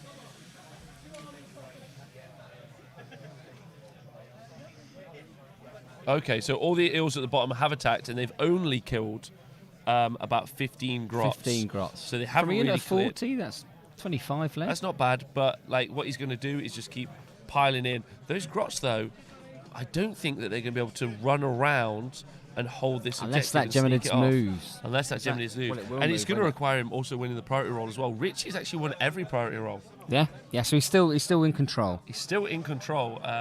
But he gave it away, didn't he? But he won. He took it this turn. Yeah, This so is- he now is potentially got the a double turn coming his way. He set himself up to be double turned at one point. Yeah. Um, And that's why this game's been so electric from turn 2 onwards. It Right? has, but it didn't do any electrocuting until No, he about turn didn't. 4. No. Well, turn 3. So, yeah. But with only 24 minutes on the round, both players have got to be conscious of actually finishing the game off. We've got 2 whole battle rounds left to play through. I wouldn't worry about that. I think Richie's so full of honour, and I think Luke seems to be. He's not. It doesn't appear to be fussed whatsoever. No, not at all. So I imagine they'd theory it out if the game wasn't won. They would. And they've had a blinder of a game. It seemed utterly fair and cracking. So I've enjoyed it so far. Just all the various points of contention, they just haven't been, have they? No, they've been none. It's been lovely. It's been real nice. And if you guys have enjoyed it, thanks very much. Tune into our Twitter and our Facebook to see what other events we're going to be covering in the future. I'm excited about doing some more live coverage, and also want to thank you both. I want to thank all of the crew. Darren helping me at the table right now, Benjamin Sava, and also the lovely and irreplaceable Owen Jackson. Oh, beautiful. Beautiful man. Yeah, he wears those socks so well. You're not seeing it on camera, but if you get a chance to meet Owen and he's in his shorts and his socks are pulled up with his shoes. And we all had such different evenings last night for our Saturday. Darren went dancing, I went to the hospital, and Owen and Benjamin went and had a philosophical conversation about list writing Sylvaneth. Couldn't get 3 different nights. You ended up in hospital, didn't you? Good grief. Should have been me ending up in hospital. But we're fine. Who is going to end up in hospital, though, is the Gloomspite Gitz, I reckon. Yeah, they're certainly on their way. Yeah, so Richie still attacking in Luke's turn. So he's still in battle round 3, as the overlay will show you on the left. A couple of swingy combats. You know, if he can kill enough eels, he can get back into it. Huh? He's still got dice to roll, hasn't he? He can. If he takes enough of those eels off, are they outside of immune to battle shock? I imagine they're over 6 inches from the. Yeah, no, the eels, Ben. So the eels at the top there, if they lose a couple of models, then they might be battle shocked off. And yes. I mean, now that's a key part, actually. Would you split your attacks and try and kill an eel apiece? I think you'd have to. You've got to now hope. You've got to play the odds, right? You've got to know your outs. Yeah. And if your only out is, you can't have all those eels there. Luke's just failed 6 saves out of 7. 6 4-up saves out of 7, which means he loses. It's only 1 eel though. They've got 4 wounds they've each. Got 8. Well, 8 wounds between 2 of them. 4 wounds each. Yeah. So that's really going to keep him up. However, he's going to be over. He's going to not want to roll that 6 on the battle shock and lose the other 1. It's going to come down to numbers as well to take those objectives. If he doesn't clear them now, if he does clear them, then he's able to come down and, like you say, slingshot into this. But if he doesn't, then if he eventually clears them, these guys are going to take them out there, right? So we're in the battle shock phase now. The grots, I think. So he's rolled a unit of grots on the left, so they're dead. So there's actually 2 units here. There's a unit there, and there was a unit there. The sneaky. So he's out. not using a command point. Also, the sneaky snufflers are out. I don't think Richie's done yet. He's still got. He's just as MSU. He's got a load of little units that are going to have to be pinged off because it's going to get down to. It's going to get down to Luke having literally. It's going to get Luke getting down to having 1 or 2 models to actually reclaim an objective off of Richie. So Richie's got to have all of them gone. Right. Yeah. Absolutely. He's got to be mindful of those heart renders, though. He has got to be mindful, but where are they going to go? I mean, yeah. So there are 6 models here of sneaky snufflers.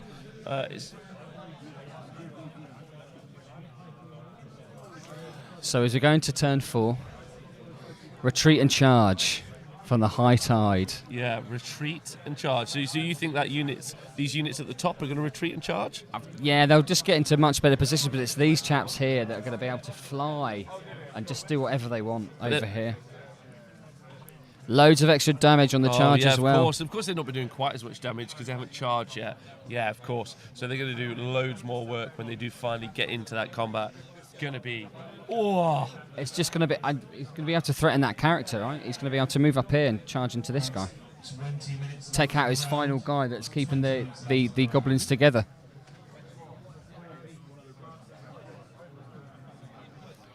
Yeah.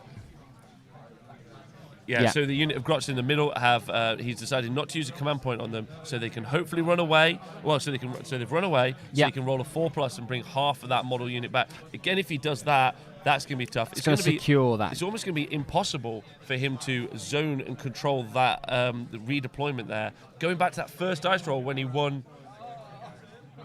So getting ready for priority. Oh, so he's rolling back. So He's made it. He's rolled to see whether or not he gets the unit of Grots back. He's rolled it. He's rolled a 6, so that unit of Grots is coming back on the board. Come on, Richie. I think this is Richie's game now. Do you? I think it's Richie's game. He hasn't. Luke just doesn't have the bodies. Okay. So it was a unit of 40, so it's a unit of 20. So it's 20 back, yeah. So that top left objective is probably secure. And do you know where they're going to go? Right next to that Loon Shrine. And that Loon Shrine is making him immune to battle shots, so he has to do all 20. Of course, yeah. So even if he loses the character, it's not the end of the world. It's honestly a really nice mechanic. Priority is coming priority up. Roll. Well, we're going to be into priority roll. Gloomspite, Gitz, and Richie need a red, and then Luke and his Idoneth Deepkin just played a blinder blue. Playing a blinder blue. Played a blinder blue. How do we feel about that? Feel great. Ooh, yeah. 20 minutes, 20 minutes, 20 minutes. It's so close. I don't think Luke can do it. I think Luke can do it. I don't think he can do it. I think he did it in that. I think Richie's got the. Look at that. Richie's got the numbers, man. Do you think Richie gets won? Because he's I not. think he's won. He's not. Do you think is he going to run off? That is a good point. Thank you so much, Table Boss. I don't think Richie can threaten Luke's the most he can do is objectives. hold. Yeah. And he's up 1 point. One tiny point he was able to be up on. So that actually, thanks so much, Benjamin Savage, showing why he's such a masterclass Warhammer player.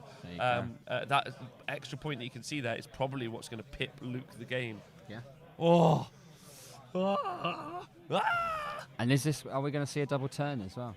Oh, here we go, yeah. We've got 2 turns left, have we? Or? We've got 2 turns left. We've got battle round 4 and battle round 5. So we're not going to get that done in 17 minutes? I very much doubt it, no. Very much doubt it. So it's going to be called to time, I'm pretty certain. We did say at the top, we've done a 3-hour stint, you and me, Darren. We've done great work. Benjamin Savage, thanks. And I think Ben would happily sit there and just watch that game all day long. I'm looking forward to watching it back. Yeah. Absolutely. Just seeing the insane plays. Yeah, and just listening to the moments of silence where I'm just watching the game. You poor bugger, you've just done non-stop talking. For anyone listening as well, doing this commentary, I really, really appreciate just how good Rob is at this. Oh, sure. He is so good at this. It's so difficult. It is so difficult. You're so good at this. Well, I'm lucky. I've been able to do it a lot, and I've only been able to do it a lot thanks to everyone on Twitch and Patreon who let me do it for like my full-time job. You absolute loves. We're already ready for Priority Cam. Richie is red. Luke is blue. We're ready. Oh my God, it's tense. Richie's rolled a 4. Oh, Luke's got a 5. That's big. That is big. Yeah. So Luke has now got the initiative. I think it. he's taking the turn. He's taking the turn. And he's going to crush it. In the retreat and charge So turn. that's what the tabletop currently looks like. But to see what these 2 players are playing for, we're going to cut over to Owen, who's going to show you exactly what you can win if you come to the FaceHammer GT.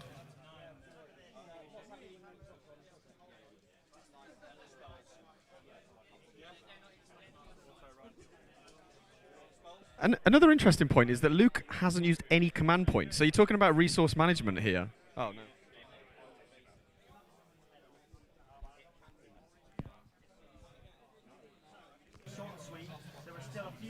We're going to we're back now. We're just going to wait until our very tired man in the field gets a microphone to talk into.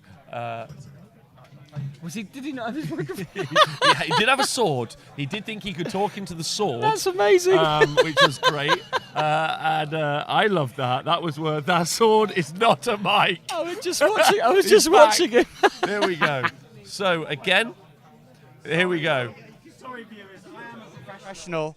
I got so excited about holding the sword that I didn't even have a microphone to talk into. Rob and Darren find it very amusing. I hope you have. But yeah, what I was saying was that this is as close as I am going to get to this sword. This is the GT Warlord sword, and yeah, it's what everyone's fighting over. We've got a few players. Oh, steady on. What are you doing with my weapon? I've got Russ here, who's what's that wonderful weapon you've got in your hand? This is the best in show, or like to sort of the Graham Shirley Appreciation Award. So you've called it already, right? No, I couldn't possibly comment. No, absolutely. Well, I just did a whole bit to piece, and I was so excited about carrying this that I forgot my microphone. I'm such a professional, right? You just use the sword as a mic. Yeah. What could go wrong? I'm sure it looked good, and Rob only clocked after about a minute, so I think I need to lie down. But no, I mean, this is amazing, right? Look at these things. I mean, not many tournaments have you have those sort of big foam ones or the 3D printed ones, but you could actually go into war with this. Yeah, you could kill someone. Yeah. But don't. No. Disclaimer. No, I think we aim arm people with the zombie apocalypse. So if everything goes badly, Brexit or something like that, people are now prepared if they're good at Warhammer. So But no, I mean, this is amazing. I presume that some sort of this has been crafted in a workshop or something, right? You've got a swordsmith who's created this for you. well, they are available to buy. It's a company called Kit Ray. Okay. So they are made like swords, but they're done with a fantasy twist. Okay. So I just appreciate them. So I figured they look pretty cool, and So I could fake it. I could buy my own one, cheeky little engrave, and then my missus will never know that I didn't actually come up here and win it. you could fake it, but you could do that with any tournament, really, I guess. So yes, this is what they're vying for. There's actually another one, a sort of more oriental one, and that I believe that's for the best in show. Is that correct? That's the best painted army. Painted. So this is for the warlord. Sorry, this is for the warlord. Yep. This is for the clash. there we go. This is for the the best in the painting competition. And what Byron just modelled as he walked past us, that's the best in show. Best painted army. Best painted army. God, I need to lie down, don't I, Russ? You've been working hard. I've been working so hard. Other people who are working hard are the people who are on table 1. And after that wonderful piece to camera that I've given you, I'm now going to cross back to the gents in the booth when they're ready for me. And we're going to see how Richie and Luke are doing on table 1. I believe that Luke just got the priority into turn 4. We're going to cross back to the booth, to the guys who were more than ready for me, more prepared than I was anyway. Let's get back to them because we're in last 10 minutes of the round. Back to What a lovely man. What a lovely man. Just so welcome gorgeous. back to the FaceTime GT 2019. We're in the last 10 minutes of Game 5. Game 5. Battle round 4. Luke won the priorities, up a point, and he has played what can only be described as a blinder. Absolute blinder. Absolute blinder. For his first Age of Sigmar tournament, not bad. Well, he's teaching us things, right? Showing us things we've never seen. This is exactly what I want from He is impressing Game the 5. world. So totally worth watching, I think. And I think Richie can't get any more respect from me and how I think he plays as a gamer. Oh, yeah. But I think that early loss of those characters is huge. And then the loss of Hand of Gork means he's just not able to put models here. That doesn't mean that he can't just go for it. Yeah? It's another reason to perhaps include Cauldron in your list, isn't it? Because that allows you to know all the spells from the Arachna Cauldron. Yes, if you do lose the Hand of Gork, you've got another way of getting Hand of Gork into your army. Yeah, I think that's. But that minus to hit also, those minuses to hit early may well have protected Luke from doing the damage into his army and killing off those characters. Yeah, you can't early have on. it all, can you? You can't have it all. But it's been amazing. However, yes, we are now, ladies and gentlemen, it looks like I reckon Luke might win the game, which means we're now in the Fleet Master meta. The Fleet Master meta. Not sure what to make of that. A peg leg. The Gottrex meta didn't last very long, did it? No, the Gottrex mecha didn't even raise its head this weekend. He died to chain rasps in Tom Maudsley's but game don't forget versus Donal. The event pack for the FaceTime GT is really reliant on you also being a great sport. That's worth loads of tournament points, as is also your army being painted really nicely. People asking in the chat, what does the Fleet Master do? No one knows. No one's he's seen got it. 5 attacks, and I'll have you know he reroll 1s to Pete save Pratt against knows. shooting. Pete Pratt knows what he does. Yeah, right? he reroll 1s to save against shooting, you know. Put him in cover. 3-up save, rerolling 1s against What a shooting. baller. 40 points. Do you know who told me that? Luke last night. He was banging on about it for hours. So Luke in his turn hasn't got a hero phase and has eschewed his time. But we are in turn 4, so it's retreat and charge, isn't it? We're straight into movement. The eels are retreating and charging, as you can see there. What did the endless spells do, Ben? Oh yeah, the endless spells would move around. Well, as we've seen, Geminids.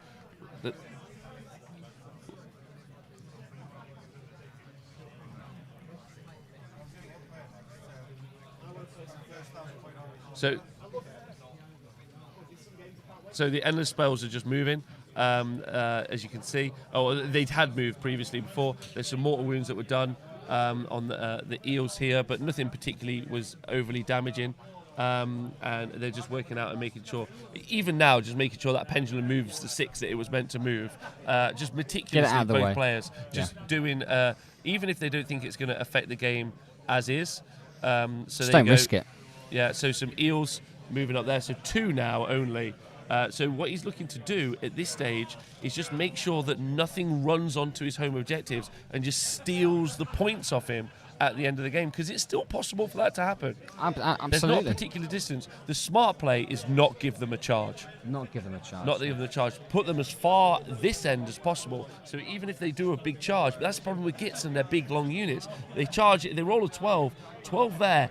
Move That's 12 exactly down what I was there, just about pile in 3. Yeah, like and you only need 1 to take it off that objective now. So I honestly don't I wasn't joking before. I think Richie's got some plays to win the game. Yeah, 100%. Because he's got bodies. Now I see it, yeah. Yeah, and also correct. Do you know what? Talking about resource management, we've all been massive fans of Luke's resource management. He sat on 4 CP. He hasn't shocked until he's needed it. There are still 5 heart renders in the sky. Oh yeah, of course. But are they going to get time to? Is he going to put on the board? Down? Where are they even going to go? Like, they could go here to defend that.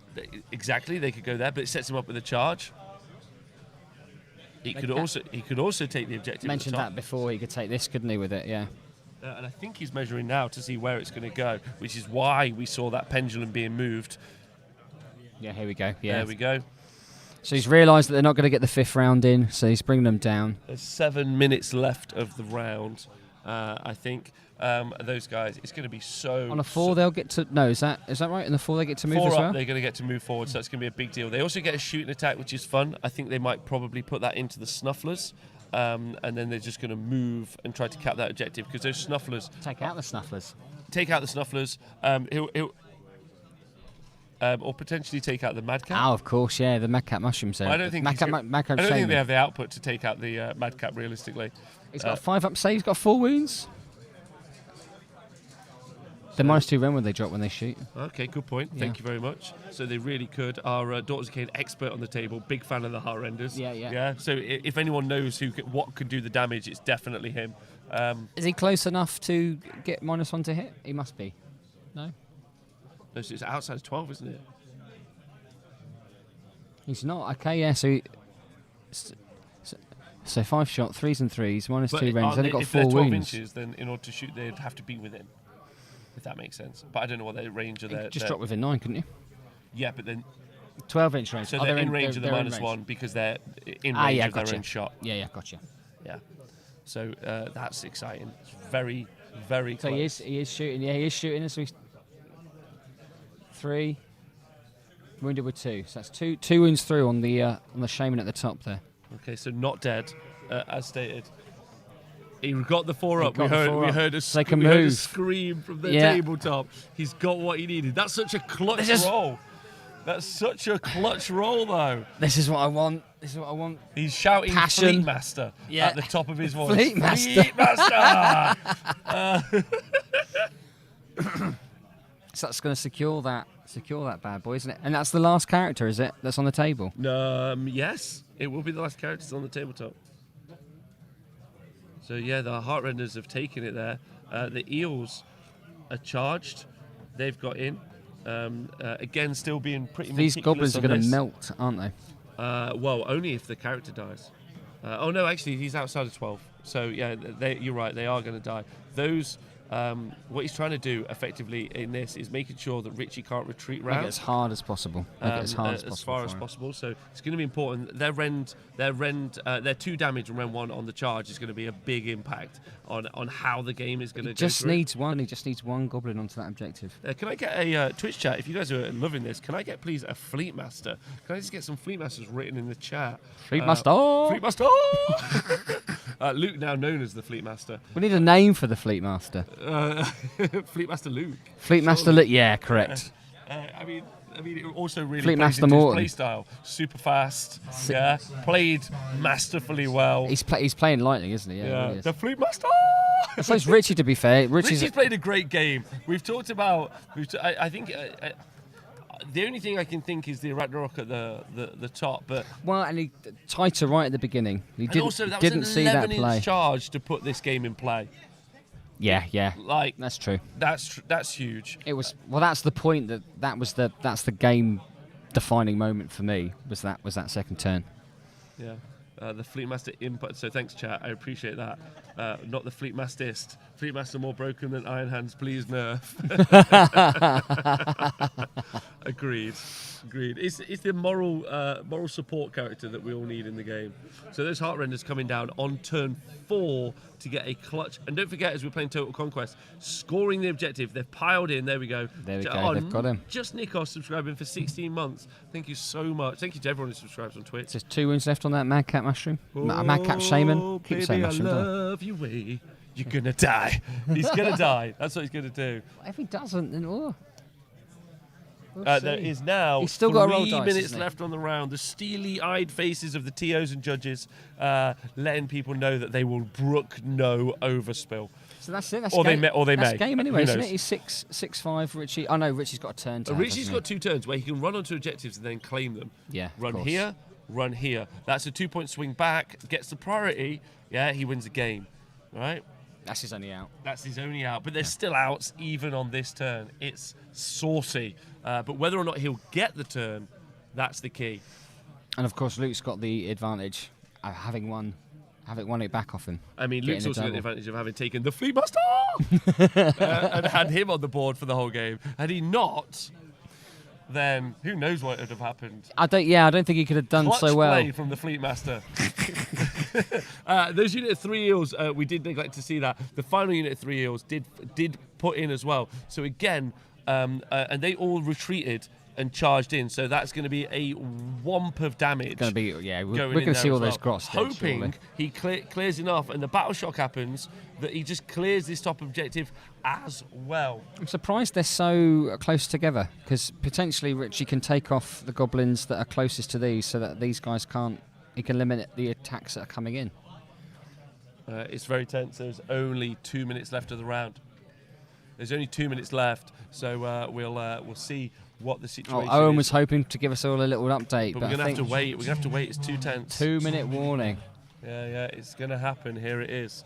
It's gonna be tense as hell. And there's a crowd. We'll sleep well tonight, won't we? We are like babes in the wood, not fearing that the Warhammer world has not been taught a lesson or two. Yeah, because it really has this day. 6 Fleet Masters of 240 points. That's all I'm saying. That's all that needs to be said. That is all that needs to be said. Well, Scourge Privateers, right? Yeah. Yeah. All hell. By the way, probably usable in Free Cities when the book comes out. So. Oh yes. Hopefully, we're seeing more.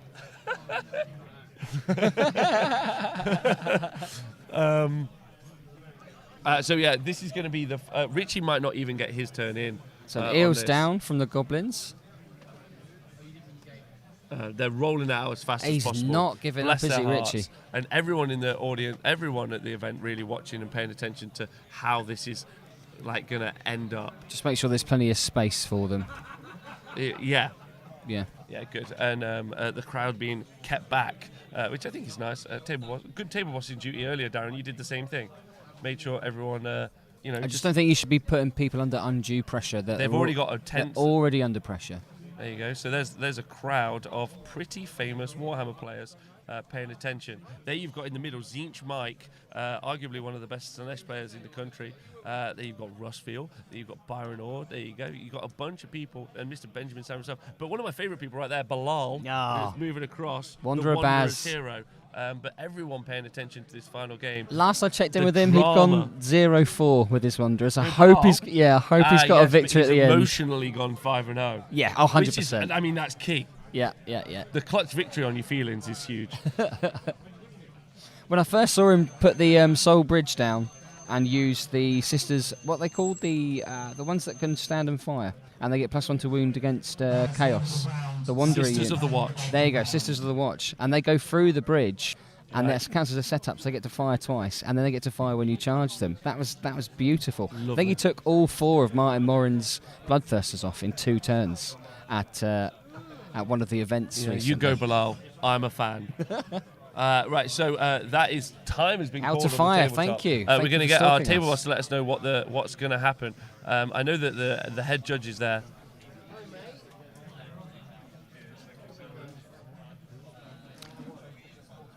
Okay, so they're going to get to the end of turn 4. They're going to roll priority for turn 5 and to decide who will take away the win. Luckily, the judge there, the head judge Russ, has got the most experience at this, so he'll make the right call 100%, won't he? He'll let it happen. He'll let it play through, I think. But we're being. Rastlycon, thank you for subscribing to Twitch Prime. Thank you to everyone who subscribed to Twitch over the weekend. I hope you guys have enjoyed the show. Thank you to Darren, Benjamin, and Owen. Thank you for having us. It's been nothing but a pleasure. Doing live coverage is what the Honest War Game is set up to do. Oh, and It's I our can mission see statement. Fluffhammer's baby Mia there. She's so cute. Yeah, she is. And they've Look all- at that cutie. Oh, I can't tell you what the hashtags are on the back of their t-shirts. No, you can't. But we'll do a quick cut. If you want to see, look how cute this is. There's a little just stand baby. there? Just stand on that little spot. There's a little. There you go. There's a little. There you go. That's sweet as. Beautiful. Little cutie. That's fine. We're going to keep talking it out. So the guys are just going to talk about what's happening on It's the so tabletop. important. The So table boss important. has stopped listening to what we're doing. The table boss is now ignoring the commentators. Yeah. It's that tense. So he wants to give his full attention to the discussions at the head of the table. Yeah, and again, I'm going to cut over to and look at the camera. You guys can see the tabletop there, but I'm just going to show you how everyone else is just tuning in. It's just a variable plethora of people. Luke looks like he's a little bit. Oh, there we go. There's Richie, and everyone's just having a great time. It's pretty tense. Yeah, and while we're waiting to find out actually what's happening on that tabletop, there it is, and we'll get the update ASAP. Our man in the field, because there was at least one other game that could potentially be impactful on who wins the tournament. Yeah. And we're going to get our man Owen in the field. He's got his microphone this time, and he's going to let us know who might win this event. What a pro, eh? What a pro. Can't believe that. Sorry to all the viewers out there. That was a magnificent gaffe. I won't do that again. So yes, there are indeed not one but 2 games whereby we could still have our champion on those tables outside of the game that we're streaming. Brian Carmichael versus Dan Ford. There's a big hug at the end. They really enjoyed that game. And Brian with his Slanesh took the win against Dan. So Brian went 5-0, following up, I believe he's 2nd place at Blackout with another great result. And he's dependent on hidden agendas. He's in a great spot to take out that title and take home that sword. In a game of massive drama, JP Stevens' Slanesh versus Dan Bradshaw's Skaven. We had 2 units of Hellstriders with a 9-inch charge. One got in, one failed. The Hellstriders went into about 15 clan rats, and that was the combat for the game, turn 5. I don't know if you heard it, but Dan was going mental. There was lots of bouncing around. So the Hellstriders went in. I think they killed about 7 or 8 of the rats. The rats went back, killed 2 Hellstriders, and the rats prevailed. Dan Bradshaw got the win, and it was 5-0. So JP Slanesh just edged out on turn 5. So currently we've got a Skaven player in Dan Bradshaw on 5-0, and we've got Brian Carmichael Slanesh with the 5-0. So yeah, they could be taking home that magnificent sword. Now, elsewhere, look around me. Everyone's done. But table 1, it's got a lot on that final game, and I don't think they went through. I think looking at Darren, I think they got through, 3 to 4 turns? 4 turns, Darren's informing me. So the round has ended, so there's a bit of theory going on there. You know, you never want to have to theory out the game, but they're 2 top players, and they will both come to an understanding of where that game ended. So yeah, they're just talking that through. Benjamin's in attendance. Russ is there. There's a big gaggle of players all looking around, waiting to see how that's come down. So basically, the Facehammer GT 2019 champion, it's either going to be Slanesh, Skaven, Deepkin, or Gitz. So that's all going to come out in the wash soon. In the meantime, I've had a fantastic weekend. I think this is going to be the last from me. I've been making it up as I went along, and I hope that you've all had a good time at home. And yeah, I'll be back at some point to report. I'd like to play in a tournament now. This has been amazing. So I'm going to put you back to, for the very last time, I'm going to put you back to Rob and Darren. Yeah, and they're going to bring you that Table 1 report. Thank you very much. Well, he's done a fantastic job all weekend. Can we get some love for Owen in the chat, please? For Owen in the chat. Also, you saw his Twitter handle. Please follow him. How enthusiastic is he? Yeah, he's so enthusiastic. What an angel. Such a nice guy. What was his Twitter handle? It's on the screen. It's at OJ180. He'd love you to go follow. At OJ180. Go follow him and just let him know on Twitter how you think he's done. He's done an amazing job. And if you could tweet him, he'd be all over the moon about that. So who else done an amazing job? You guys watching at home, I hope you guys have enjoyed it. Robert would subscribe. Yeah, thank you. I've enjoyed it. As we wait to find out what's happening on that tabletop. We're going to get an update at some point from our table boss, but it is tense as heck. Do you want to see some tense faces, everyone? This is what sometimes Warhammer comes down to. I'm going to show you what the table looks like right now. It's very, very close. There you go. Russ making decision. Even our table boss, by the way, who's now ignoring the commentary booth. He's involved. He's not words involved. He's just listening, watching. Everyone there's Laurie Huggett, Wild. Everyone's watching. Everyone's interested. Everyone's got a vested interest, haven't they? Yeah, everyone. Mark Wildman walking past there. Trying to be belligerent. Yeah, just like what. So counting up units on objectives just to see who wins. It's super close. It's super close, but we're going to... Oh, I've gone a little bit too far there. But it's real interesting. It might come down to a judge's call, realistically. It's got to come down to a judge's call, right? Because they've only played 4 turns. They have only played 4 turns, and I think they're just going to roll out some combats. It's very nice of the judges to let that happen and play through. I think if you've got time to do it, it's okay. Yeah, I mean, there is 100 people here at the event, though, waiting for the event. So, which is why I said at the top of the show, I said I'd watch these two play Warhammer for hours. However, Darren, you pointed out to me, as you did last weekend so well with Change Host, that you've got to play within the time constraints of the event, because as much as you'd like to win, there's 100 other people at the event who need to go home. Yeah, who that's would true. like to go home. And it's part of the pack, right? That you signed up for and that you paid for. Yes. Yeah. And someone needs to, and some people need to get a train, just like you, Darren. Oh, of course, yeah, I do need to get a train. I've got an 8-hour journey now. But which is why it's such a big thank you. And I feel a little bit reticent for us to go off air while it's going on, but we might just have to, unless the call is coming soon. I think the judges are making a decision. We'll get it out on Twitter though straight away when we know what's what, right? We will. It might just be minutes at this stage. Oh, we're hearing some information from our table boss. They're just rolling out the combats. The table boss is back.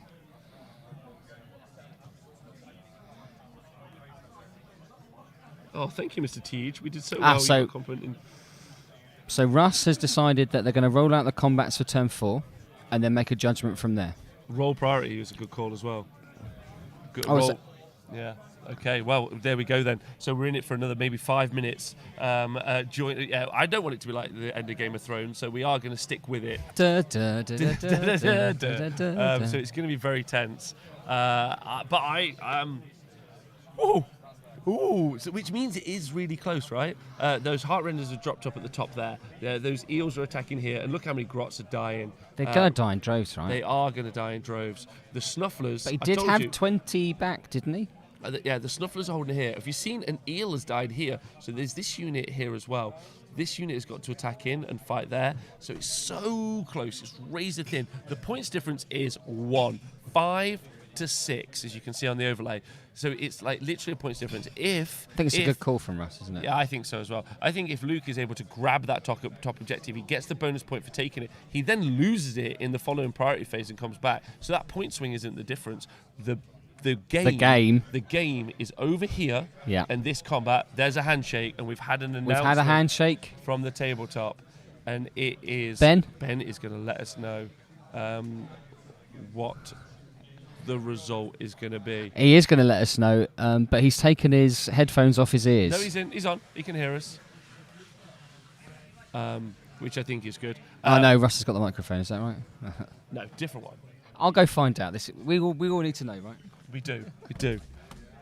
Thank you, guys. It better not be a draw. Let me tell you, if it's a draw, I might go swinging. I don't think it will be a draw, though. I think it's very, very unlikely.